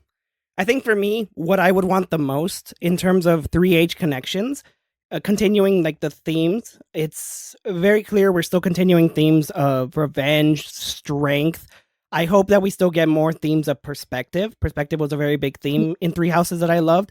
And in terms of specifically story and lore things, more fleshing out or more development of the Nabateans and the Agarthan and the conflict between Nabateans and Agarthans. I would kind of love it if the entire conflict in this game or like the entire thing is staged as Nabateans and Agarthans both just kind of using people in between as pawns in a bigger game against each other. Like you have the Agarthans sending in like their agents, and then the Nabateans are like trying to control the masses and use them to fight back. And it's just like these two power figures colliding and using everyone else as pawns. Yes, that would be so good. Just like this whole last chess game. That would be so good. It actually could explain that Knights in Public. Oh yeah. Fighting like this proxy war, this like greater kind of like the shadow war against each other. Exactly. Just like a shadow war between these bigger figures that they aren't even aware exist. Like they know the Nabateans exist through the Divine Sovereign, but like they don't know about the greater purpose. And that would also tie into how, Three Houses had the whole thing about the Church of Saros having its own agenda and Rhea kind of using people for her own means and benefits. It would really be a continuation of that and going deeper into it by having the Divine Sovereign just kind of using the masses and the people to fuel his conflict against the Agarthans. Yes, it would be like so interesting, like just especially if they actually like focus on the Agarthan conflict. I just love the idea that like they're connected. Like there is this like greater proxy. Like I think that's like kind of something that I'm just worried of. Like, what the heck is Agarthans like? What are they doing here? Like, there is like again, Dietrich seemed to be really connected to them, like some kind of pawn. Again, I said he's kind of the Edelgard like character. Leda seems to have like some kind of connection. Like the mystery girl may be connected to them. Like there is a lot of like stuff about show the dumpster first to me. Or I need to like have my expectations set right. Like depending on if we are seeing like previous characters or not. I definitely get like a lot of what you're saying, and just like really, really hoping that the 3H connections that exist are done in a good, interesting way, a way that feels like it's earned, or at least that it has some value or merit, not just something that is used to bait people into buying the game or using it as like a selling point, a marketing for the trailer moment, or just being like a massive retcon fest. Like those are my biggest concerns. Too many unnecessary retcons, or just having the 3H connections be superficial things to have trailer moment and marketing moments for people to buy the game. It'd be very disappointing. That's, my two biggest concerns, but I do have hope. I do think that being aware of the success of Three Houses and how well it's sold and the reception and everything, it just makes sense to continue in that direction and continue building on things. Like, even if it's not a direct Three Houses sequel or prequel, if it's its own thing, just tangentially sent in the same world, more Fodlan just makes sense. And I think that's why they're doing this, because it's a good financial decision and it's also just a good story decision to explore this world more. Yeah, like I think like it's good, like as you said, it's a good financial decision, but also a good like story and like from a creative standpoint, because like Photon is kind of just the word that keeps on giving. Like the setting of Treehouse is kind of like feels like you can expand on it, you can build on it, you can tell multiple stories in the same world, whether they explore new themes or expand on the pre-existing ones, or do even both. I could see the case of being here. I do feel like some people go, "Oh, this is just a cash grab," and I do get the concerns. I do like feel like there's a better chance that this is going to be good than this is going to be bad, and the treehouse connections are going to be good. Hmm. Again, I'm just main thing I have just is what are the accordance going to be? Like what is going to be with my slitters? I just want to know that. I think the only thing left to really talk about is just any theories. We've thrown out a couple of theories like throughout as we've talked about stuff, but any other theories that any other theories or any other speculation that you haven't already talked about or that you think there's solid evidence for, or just something that you would personally like to see, either just like expanding on something we talked about earlier or just like other theories and speculation that you haven't had a chance to bring up yet. Okay, so the whole bait and switch thing with Dietrich that we alluded Hmm. to, but like we never talked about it. Yes, yes. Do you have like any ideas what they could do with that? Because like I have a few, but I'm curious if you have like anything you yourself. I think for me, it's not like any like concrete theories, like not anything strong, but I do really like the idea of just kind of setting him up as either an antagonistic figure or someone who just like serves his own agenda, who's not necessarily working with others towards a common goal. But then have the reveal that he's actually working against the antagonists or the villains, presuming that the Agarthans or a faction related to Agarthans are the villains of this story. Have it be that he's like working against them, or some kind of um, infiltrating agent or something like that. Like I think that could be pretty cool. Of just like the whole time it's set up that he's working on his own agenda, and then he's kind of framed as antagonistic, belonging to this antagonistic group, and then near the end it's turns out that he's actually like a pretty nice guy. He's just kind of brooding. I could see that. Like I could see them like having this kind of sort of like beatings which like revealing, or even something like has like some noble reason, like he believes he's doing right, or even maybe something interesting. Like I don't know if they could do this, but having like a reveal that the antagonists are more sympathetic than they actually seem, Hmm. or even just straight out that they're actually the good guys. Like I could see that. Something like I did off when you said Bidens, which was like either his connection to Agartans or to Jeriza is going to be a red herring. Or again, him being an antagonist or him being an Edelgard like figure is a red herring. But like for me, because like the two things that are like the most clear is that he is possibly connected to Agartans and he is like possibly connected to Jeriza, so or a Jeriza like character. So I feel like that's kind of something like they could like pull a rug or like do some kind of twist with.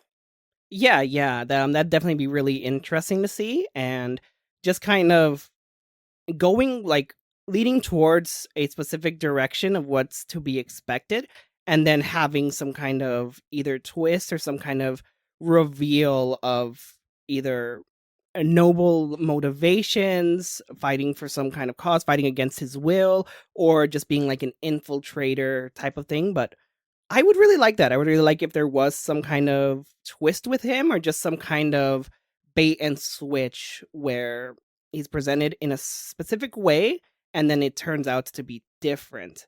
One of the things that I really liked that Three Houses did really well, I think, is specifically with Dimitri, the contrast between in the academy, the pre-war phase in the academy, then post-war, post-academy, when he's in his depressed, angry phase, and then after he works through that and he finds his resolve and he addresses the problems that he's facing. Like you can tell it's three very distinct stages of his character, and it's a very natural character arc. But just like the stark contrast between each version of Dimitri. They're all the same character, they're all the same version of him throughout his character arc, but they do feel drastically distinct. And they do small little things like changing his crit quotes, the way he talks, in the voice acting, the voice lines, the fact that you can't interact with him in the monastery for a certain period of time, general tone and inflection, his portraits, the way the portraits look, and his facial expressions. All those small little things really make them feel not just like a moment in his character arc, but as a distinct part of his character. And so having something like that, where at first, all of his portraits or his voice lines are like very antagonistic, very brooding, kind of, maybe even like he's a swordsman, so like a Navarre type thing, where he's just like edgy swordsman. And then later on, as the story grows, the portraits can like grow softer or like have just like a subtle difference and a difference in voice and inflection in his quotes and lines. Yeah, that would be really interesting. Like I love that idea, like how like character arc and something. And the instant thing I thought of, like, what if he's going to be able to reverse Dimitri in the way like how Dimitri like the way like how Dimitri instantly initially is introduced both in the like marketing but also in the game itself is like kind of this typical like heroic noble lord, like noble prince, like that kind of character that Fire Emblem usually has. They'll kind of like playing with it, if not outright deconstruction it and doing the whole like twist that he's actually he becomes like this edgy murderer boy. Like, what if they do the reverse with like Dietrich? What if like they do the whole like he's edgy but actually he's a nice guy, and like kind of that's kind of the like pulling the rug out, kind of the whole like doing a sort of twist like that would be interesting. I think that Mm-hmm. would be. Yeah, for sure. And then that also leads to the question of like the other like three main characters and their character arcs and roles and things. I really do think that the strongest case right now really does seem to be for a mixed perspective anthology style thing. So either something like Radiant Dawn, where it's like different chapters where we follow a different lead and then the story converges to a larger end game where everyone unites, or it could be something like Octopath Traveler, where each one's a self-contained story but they also tie to a bigger story. Or it could also be something like having different perspectives that then intertwine, but instead of everyone uniting at the end, it's like we end up having to fight other factions throughout. So it's like we That focus on a specific group and then it's fighting against other groups and it unites to a bigger story, but it's not really necessarily like it's not they unite, but rather depending on how choices that you make or things like that can affect how the end game shapes out. Yeah, that last one feels far more like Tree Houses as that I could see. Yeah. And in general, I that was actually something like again, like this kind of tree houses, like kind of just tragic, like not necessarily uniting, they have to fight each other. Like that feels far more tree houses. And actually that kind of reminds me the perspective theme, that whether or not this is like an anthology or like if this is some kind of like root structure or like octopad where like maybe you can like again or like switching perspectives or like you're radiant tone, like whatever. I think like it's going to be like exploring the idea of perspective and exploring the idea of different viewpoints, but I think it's going to be a bit different than Treehouses. I think a key difference is going to be that it's going to be a far more personal story. Like so far what we've seen, that stakes are far more personal. Like no one really has those high political ideals the way like Edelgard. It feels far more like everyone's stakes are far more personal. So that makes me really curious of how they're going to handle the perspective theme. Like what's going to be the unifying thread? How much of like Treehouse's perspective are kind of like Mhm. how do different people see wanting to change the world? Felt that was the core message Tree Houses was trying to stand. So with that in mind, it's going to be very interesting what Fortune's Wave is going to do. It feels far more a personal story that doesn't greatly focus on the different political stuff, even with like the Fortune's games seem to be kind of this like tournament where you fight to get this Wish MacGuffin. It feels far more personal. Yeah, so I definitely really do think that perspective, some kind of shifting perspective, either like I said, either the anthology style thing or maybe not routes specifically, but smaller choices made throughout the game that affect how things play out. Because with the idea of routes, it is pretty simple, pretty straightforward. They have the framework of the tournament set up at the beginning. You choose who you want to support, and that's how you choose which route to play. But I kind of like the idea more of an anthology style shifting of perspectives that can lead to a different end result depending on choices made throughout, that can either have factions uniting or fighting each other based on those decisions. But I would like it to have not like a full unity, like there's no ending where everyone unites, but rather different factions can unite based on your choices. That would be interesting. Like the way how like what do you do affects on like who allies, and I feel like the route, like if they do route, it's less like complex as a tree houses. It's basically just choosing you POV, and then that does affect the story and stuff. And but I feel like the anthology kind of could be more interesting because doing tree houses again, just repeating what tree houses does.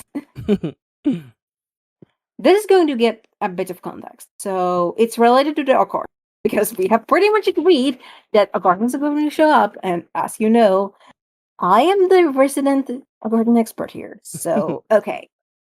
So, you know how most of the major Accordans are named after the seven sages of Greece, who were like these notable historical, political figures. So, in spite of them being called seven sages of Greece, they're actually far more. It's more so that it always like depends what exactly the combination is. But there's like 11 of them, I think. And thing is, most of them have been used. Like they have used all the usual ones. But there is three that we haven't seen. Like in the base 3H, they basically had all of these basic ones like Talas, Solon, Myson, Bias, Pittacus, Kilon, and technically Claubilus, Cornelia. But besides those, there are four of them. And in Three Hopes, we are introduced to a new Gorgon who is a key antagonist, Epimenides, and he is named after one of the remaining sages whose namesake hadn't been used yet. And that leaves three of these unused names: Perkides, Anarchosis, and Periander. And my theory is that we are going to see at least one of these sage name-alikes, these with the same name. We're going to see at least one of them as a key antagonist. It's possible we are going to see all of them, or maybe like crack theory is that they are drip feeding them and having like one of them at times. But yeah, and this actually ties to my theory. But I doubt that she is named after one of them. But like again, it's a possibility. But still, my theory is that we are going to see at least one of the remaining sage like names. We are going to see at least one. That is super interesting. See, I knew about the Agarthans being named after the Greek philosophers, and I also knew about Epimenides being like an additional one from the core group, but I actually didn't know that there were still others more remaining from that. So that's definitely fascinating. The fact that they still have more to pull from, I think it really is just the opportunity is right there to do it. And if Agarthans are going to play a role in this the way that we believe they are, it's literally the perfect opportunity to do that. So definitely really interesting, really fascinating idea. I learned something today, so thank you. You learn something every day. Thank you. The more you learn. I'm very glad I built a teach you this. Again, I was hyper fixated. But yeah, do you have like any theories yourself that you haven't mentioned or wanting to flesh out any of the ideas we have? I've already kind of talked about most of my theories and ideas that I have, but if I were to put out one more that I haven't really talked about as much, I briefly touched on it, but specifically in relation to Theodora, something interesting of note is that she doesn't have a crest on her little display thing where you see like weapon and everything. She doesn't have a crest symbol tied or associated to her. And so what I think is that even though she doesn't have a crest, I think that she's hiding one, because we see her holding a relic weapon. And as you know, if you use a relic without a crest, bad things happen. So I think that she's hiding a crest. I think that she has a crest and she's hiding it for some unknown reason. Yes, I am still on the Edelgard vibes. Makes me wonder why she's hiding her crest. And honestly, like that started me. I started thinking about Catherine, Felicity, and their stuff Hmm. because like Felicity was hiding the crest that Catherine had. That's like the second crest. Like I was thinking more of that actually than like Hmm. Yeah, yeah. So I don't know. the That just crest. really sticks out to me. I find it really interesting how, despite not having a visible crest on the display, that she's seen with a relic. She's seen using a relic weapon. And while there is the possibility that she does have a crest and they just removed it from the trailer for spoiler reasons, I feel like if they were going to do that, they would have also removed Kai's and Dietrich's crests for spoiler reasons. But I don't know. It sticks out to me. It really does feel like there's something there. She either has a crest and she's hiding it, or the trailer is hiding her crest because it's a massive spoiler.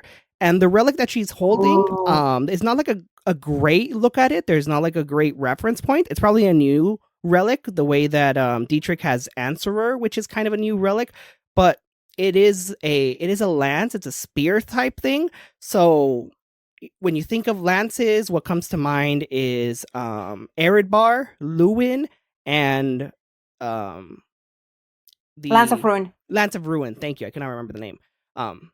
So those are the ones that kind of like jump at you in terms of lance based relics. So, Answerer is kind of like this weird mix between sort of the creator and Blocking. So this spear maybe being some kind of combination, a mix of either Eridbar, Lewin, and or Lance of Ruin, all of which are Blue Lion relics, by the way. I find that interesting. I find it interesting too. Like it's funny because like you said, she's like Edelgard and like yes, he has a lance relic and all the lance Yeah, uses all the the Edelgard scriptures. vibe has the lance relics. Yeah, that's And then the fun. Dimitri coded character has the sword. Sword.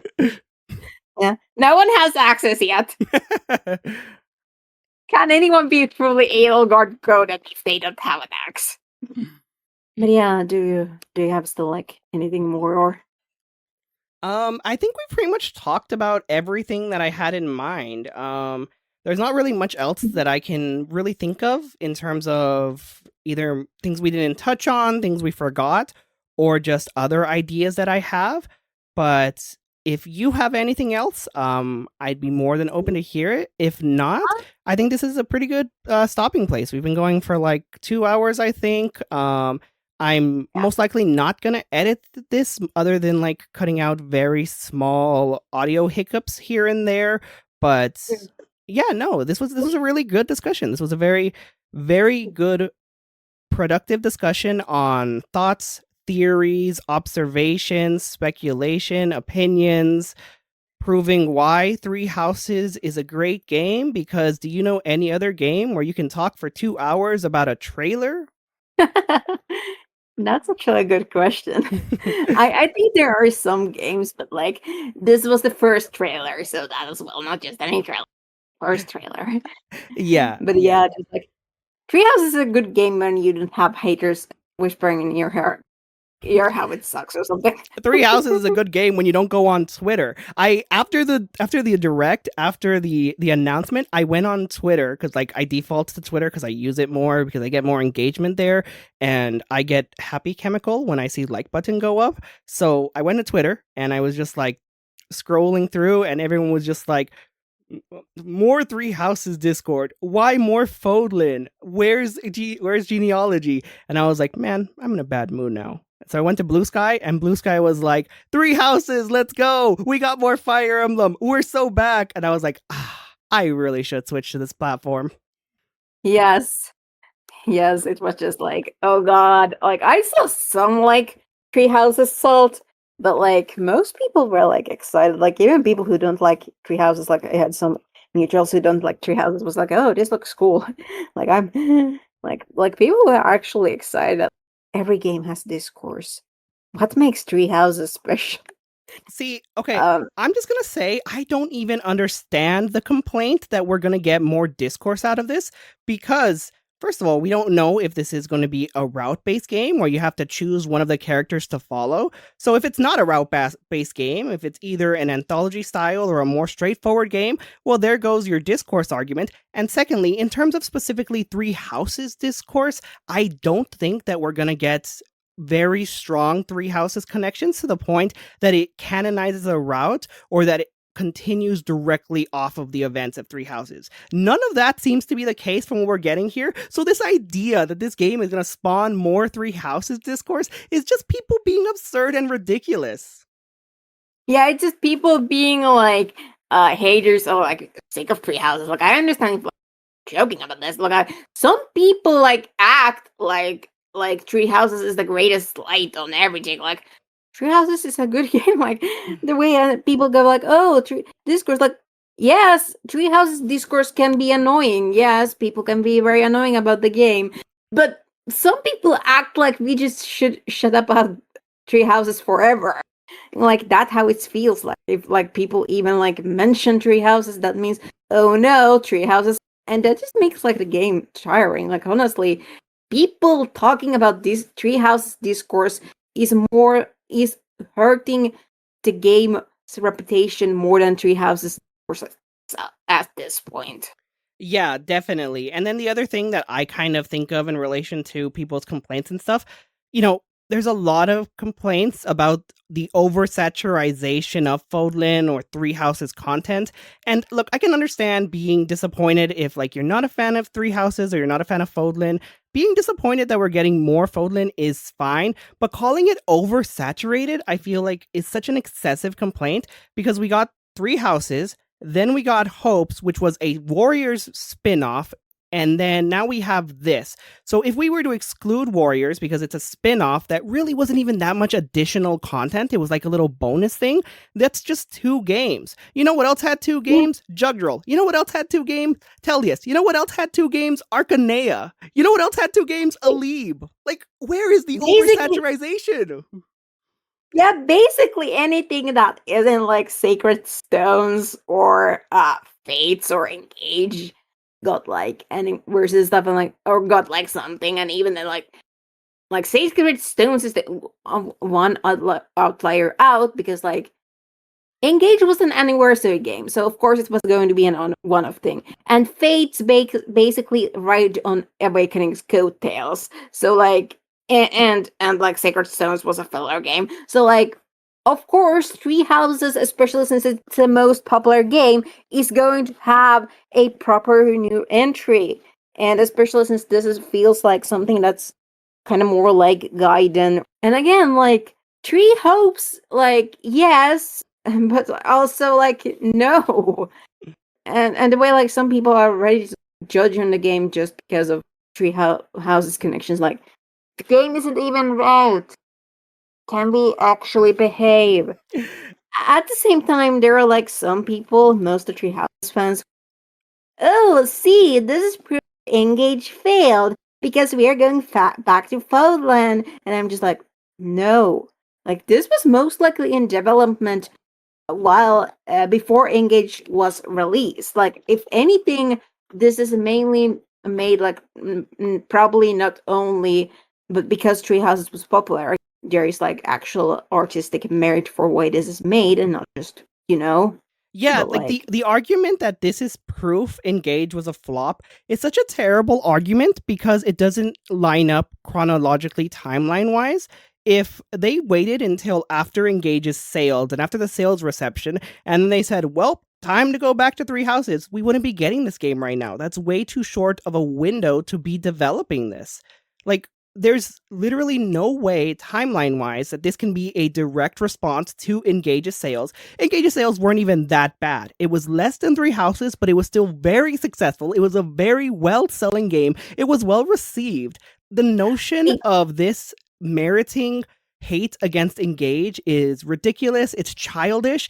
And I think any Three Houses fans that are using this to dunk on Engage or to make fun of Engage or to call Engage trash, y'all are no better than the Three Houses haters that use every opportunity of discourse and problems to hate on Three Houses. Like, you are literally perpetuating the problem against this game and against its fans. Just enjoy Three Houses and leave everything else alone.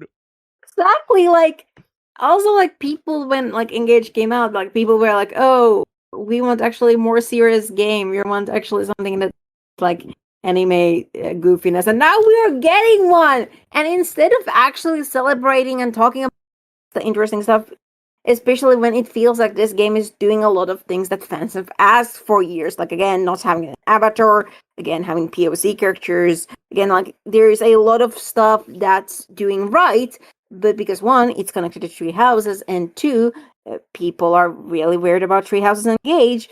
People are just using that as a means of, like, setting, like, or even, like, putting Tree Houses on pedestal. It's just like, this game isn't even out. And again, you can think whatever you want about Engage. You can, like, prefer this over Engage. That's fine. I think I'm going to prefer this over Engage, unless this, like, unless it's not disappointing again. I like Engage. I should say that. That doesn't mean, like, Engage is bad or what Engage tried, because, like, Engage tried different things. Engage didn't try to be Tree Houses too, and, like, people in general are really weird about Switch games when, like, every Switch game that's a first party sold over 1 million. It is it's ridiculous and childish, and this is why Fire Emblem Twitter is a cesspool, but that's just Twitter in general, a cesspool. All I know is that the day we get a Binding Blade remake before a Genealogy remake, I'm going to be the happiest person on earth. I'm going to open Twitter and everyone's going to be after my head because you took Genealogy away from us, Binding Blade. The funniest thing is that, like, during 3DS era, there was actually some rumors that Binding Blade was going to get a remake, but because of the fact that Bowser's Inside Story remake flopped catastrophically, I technically can't believe speaking, Mario and Luigi took Binding Blade away from me. How could one love betray my other love?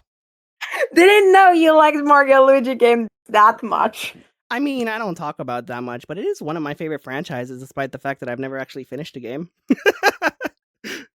Please actually finish Brothership, even I if it's will not so actually serious. finish Brothership. I just did not play today because I was doing this today. I cannot believe that this podcast took you away from important Brothership playtime. Once again, one of my loves takes me away from another one. This podcast took you away.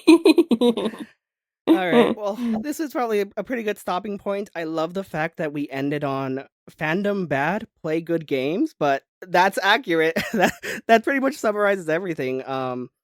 Really looking forward to this game. Really looking forward to when it's coming out, when we get more information, and if it's possible, like if we can work out the time and stuff, I'd love to do like these little discussions every time we get more news.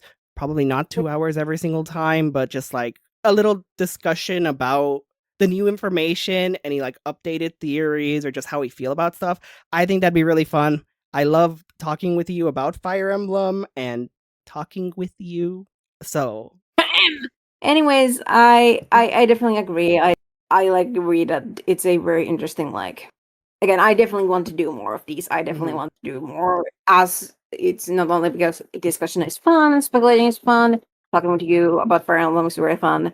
Again, I really want to, but also because it would be an interesting time capsule to see how our opinions evolve, if our theories change, if, like, some things that we are talking about get confirmed or deconfirmed, if, like, some new stuff that seems promising or concerning shows up. Like, it's going to be like an interesting roadmap of, like, how our opinions change and grow over time. And did the game hold up to our expectations? Were there, like, stuff that we were right on? Were there was stuff that we were painfully wrong about? all I know is that if I'm off the mark on every single theory, like completely off the mark, nowhere even near the ballpark of being right, I'm gonna be like, yeah, these discussions never happened, guys. Private. No. I'm kidding. I'll gracefully take the L that apparently I don't know Fire Emblem as well as I thought I did. Yeah, same. Or, like, for me, it's like less Fire Emblem and more storytelling, because, like, again, I judge about, like, storytelling stuff, and like judge about like what stories are Hmm. and stuff like that. All right. Well, this has been a lot of fun. I will go ahead and get to work on editing the audio of this. Again, just cutting out like minor audio hiccups. Every now and then I cut out a little bit, and then every now and then you cut out a little bit, but it was nothing major. I've been monitoring the audio the whole time, and it's literally just very small things. It's just because, since we're over Discord, sometimes there's like desyncs between Discord and OBS. It just naturally happens. There's a way to fix it. I don't know how to fix it. I'm not good with this stuff. So I'll just fix it in post. Yeah, something quick. Do we like wrap up the discussion or like do some kind of like? That would probably be a good idea instead of just ending it on, yeah, we hate fandoms. Yeah, maybe. But yeah, you can go ahead. Just like wrap up, final thoughts, summary of what you think, stuff like that. Yeah. So yeah, I think like overall, I'm definitely really interested in this game. Like initially, I was like kind of skeptical and stuff because again, it didn't seem like my kind of setting and premise. But like the more I look about it, I think it has a lot of potential. Like I'm really interested in seeing like how the game holds up in like its own and like with tree houses. Like I think my big wish with the game is that like it's going to be like both be like good companion piece to tree houses or like good follow-up to tree houses, but also stand on its own and not need tree houses like necessarily like being able to be like a good game on its own. Like I'm definitely like hopeful that it's going to be good, but again, we'll see. Yeah, definitely. For me, pretty similar thoughts, pretty similar sentiments. I love Fire Emblem, so it's very rare for me to be disappointed. The only way I could be disappointed is if you gave me Fire Emblem 7, then I'm gonna be like, wow, you really don't like me. I'm hard on the game, but I play it so much. It's one of the Fire Emblem games I've replayed the most, so I guess I like torturing myself, but Stockholm syndrome. but no, so I'm content, I'm happy, I'm excited, looking forward to getting more information, seeing how our theories shape out, how things change as we learn more. I'm hopeful, I'm optimistic that things are going to be good. I have my concerns and my reservations about retcons and about fan service over using Fodlin in a creative way, but they're minor concerns. I don't have much reason to doubt as of now, and I just like to stay optimistic and positive in general. So best case scenario, I get a really great game with a great story and some great lore that builds on and establishes from a game I already loved. Worst case scenario, yeah, this kind of sucks writing wise, but I had fun playing it. Worst case scenario, it's worse than Fire Emblem 7. For me, like I think like being like hyper fixated on things and then like having like big interest is fun. But on the other hand, I still need to do the shit I want. I just want to play with my Barbie doll. I'm sure the intelligence system will put down their steel chair and let you get back to playing with the dolls.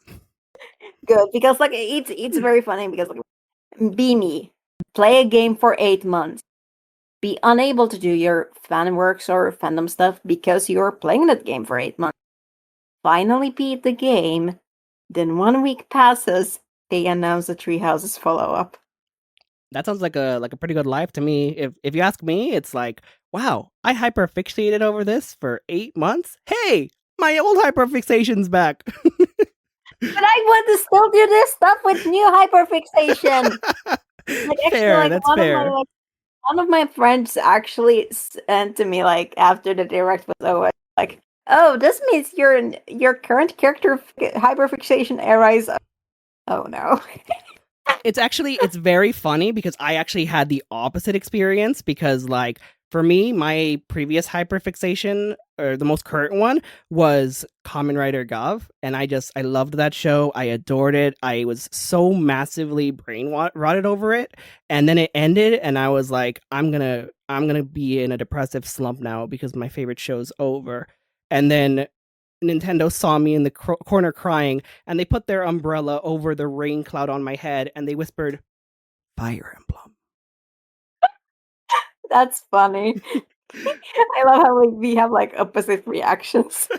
Like for me, it's just like it's me. For me, it's just like let me now do my cute little robot girl shit.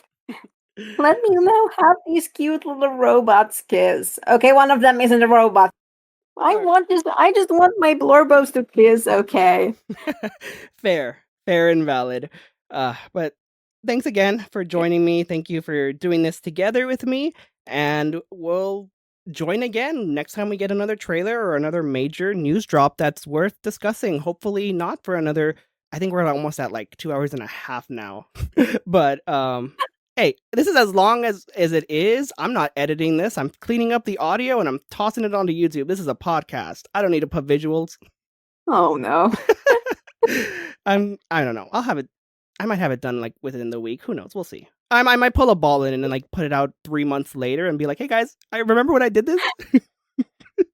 Yeah, just like trailer and the new trailer is out. The new But trailer's out and I'm still editing. Like, no, go back, Nintendo. Don't release yet. Don't pull it. I'm still editing Nintendo. Stop the trailer. But yes, this was so much fun. Thank you so much for having me, and I really hope we get to do more of these because again, this was a ton of fun. But yeah, thank you. Bye. All right. Thank you so much, everyone who stuck around for our 2.5 hours ish of rambling. And see you guys again when we get more news.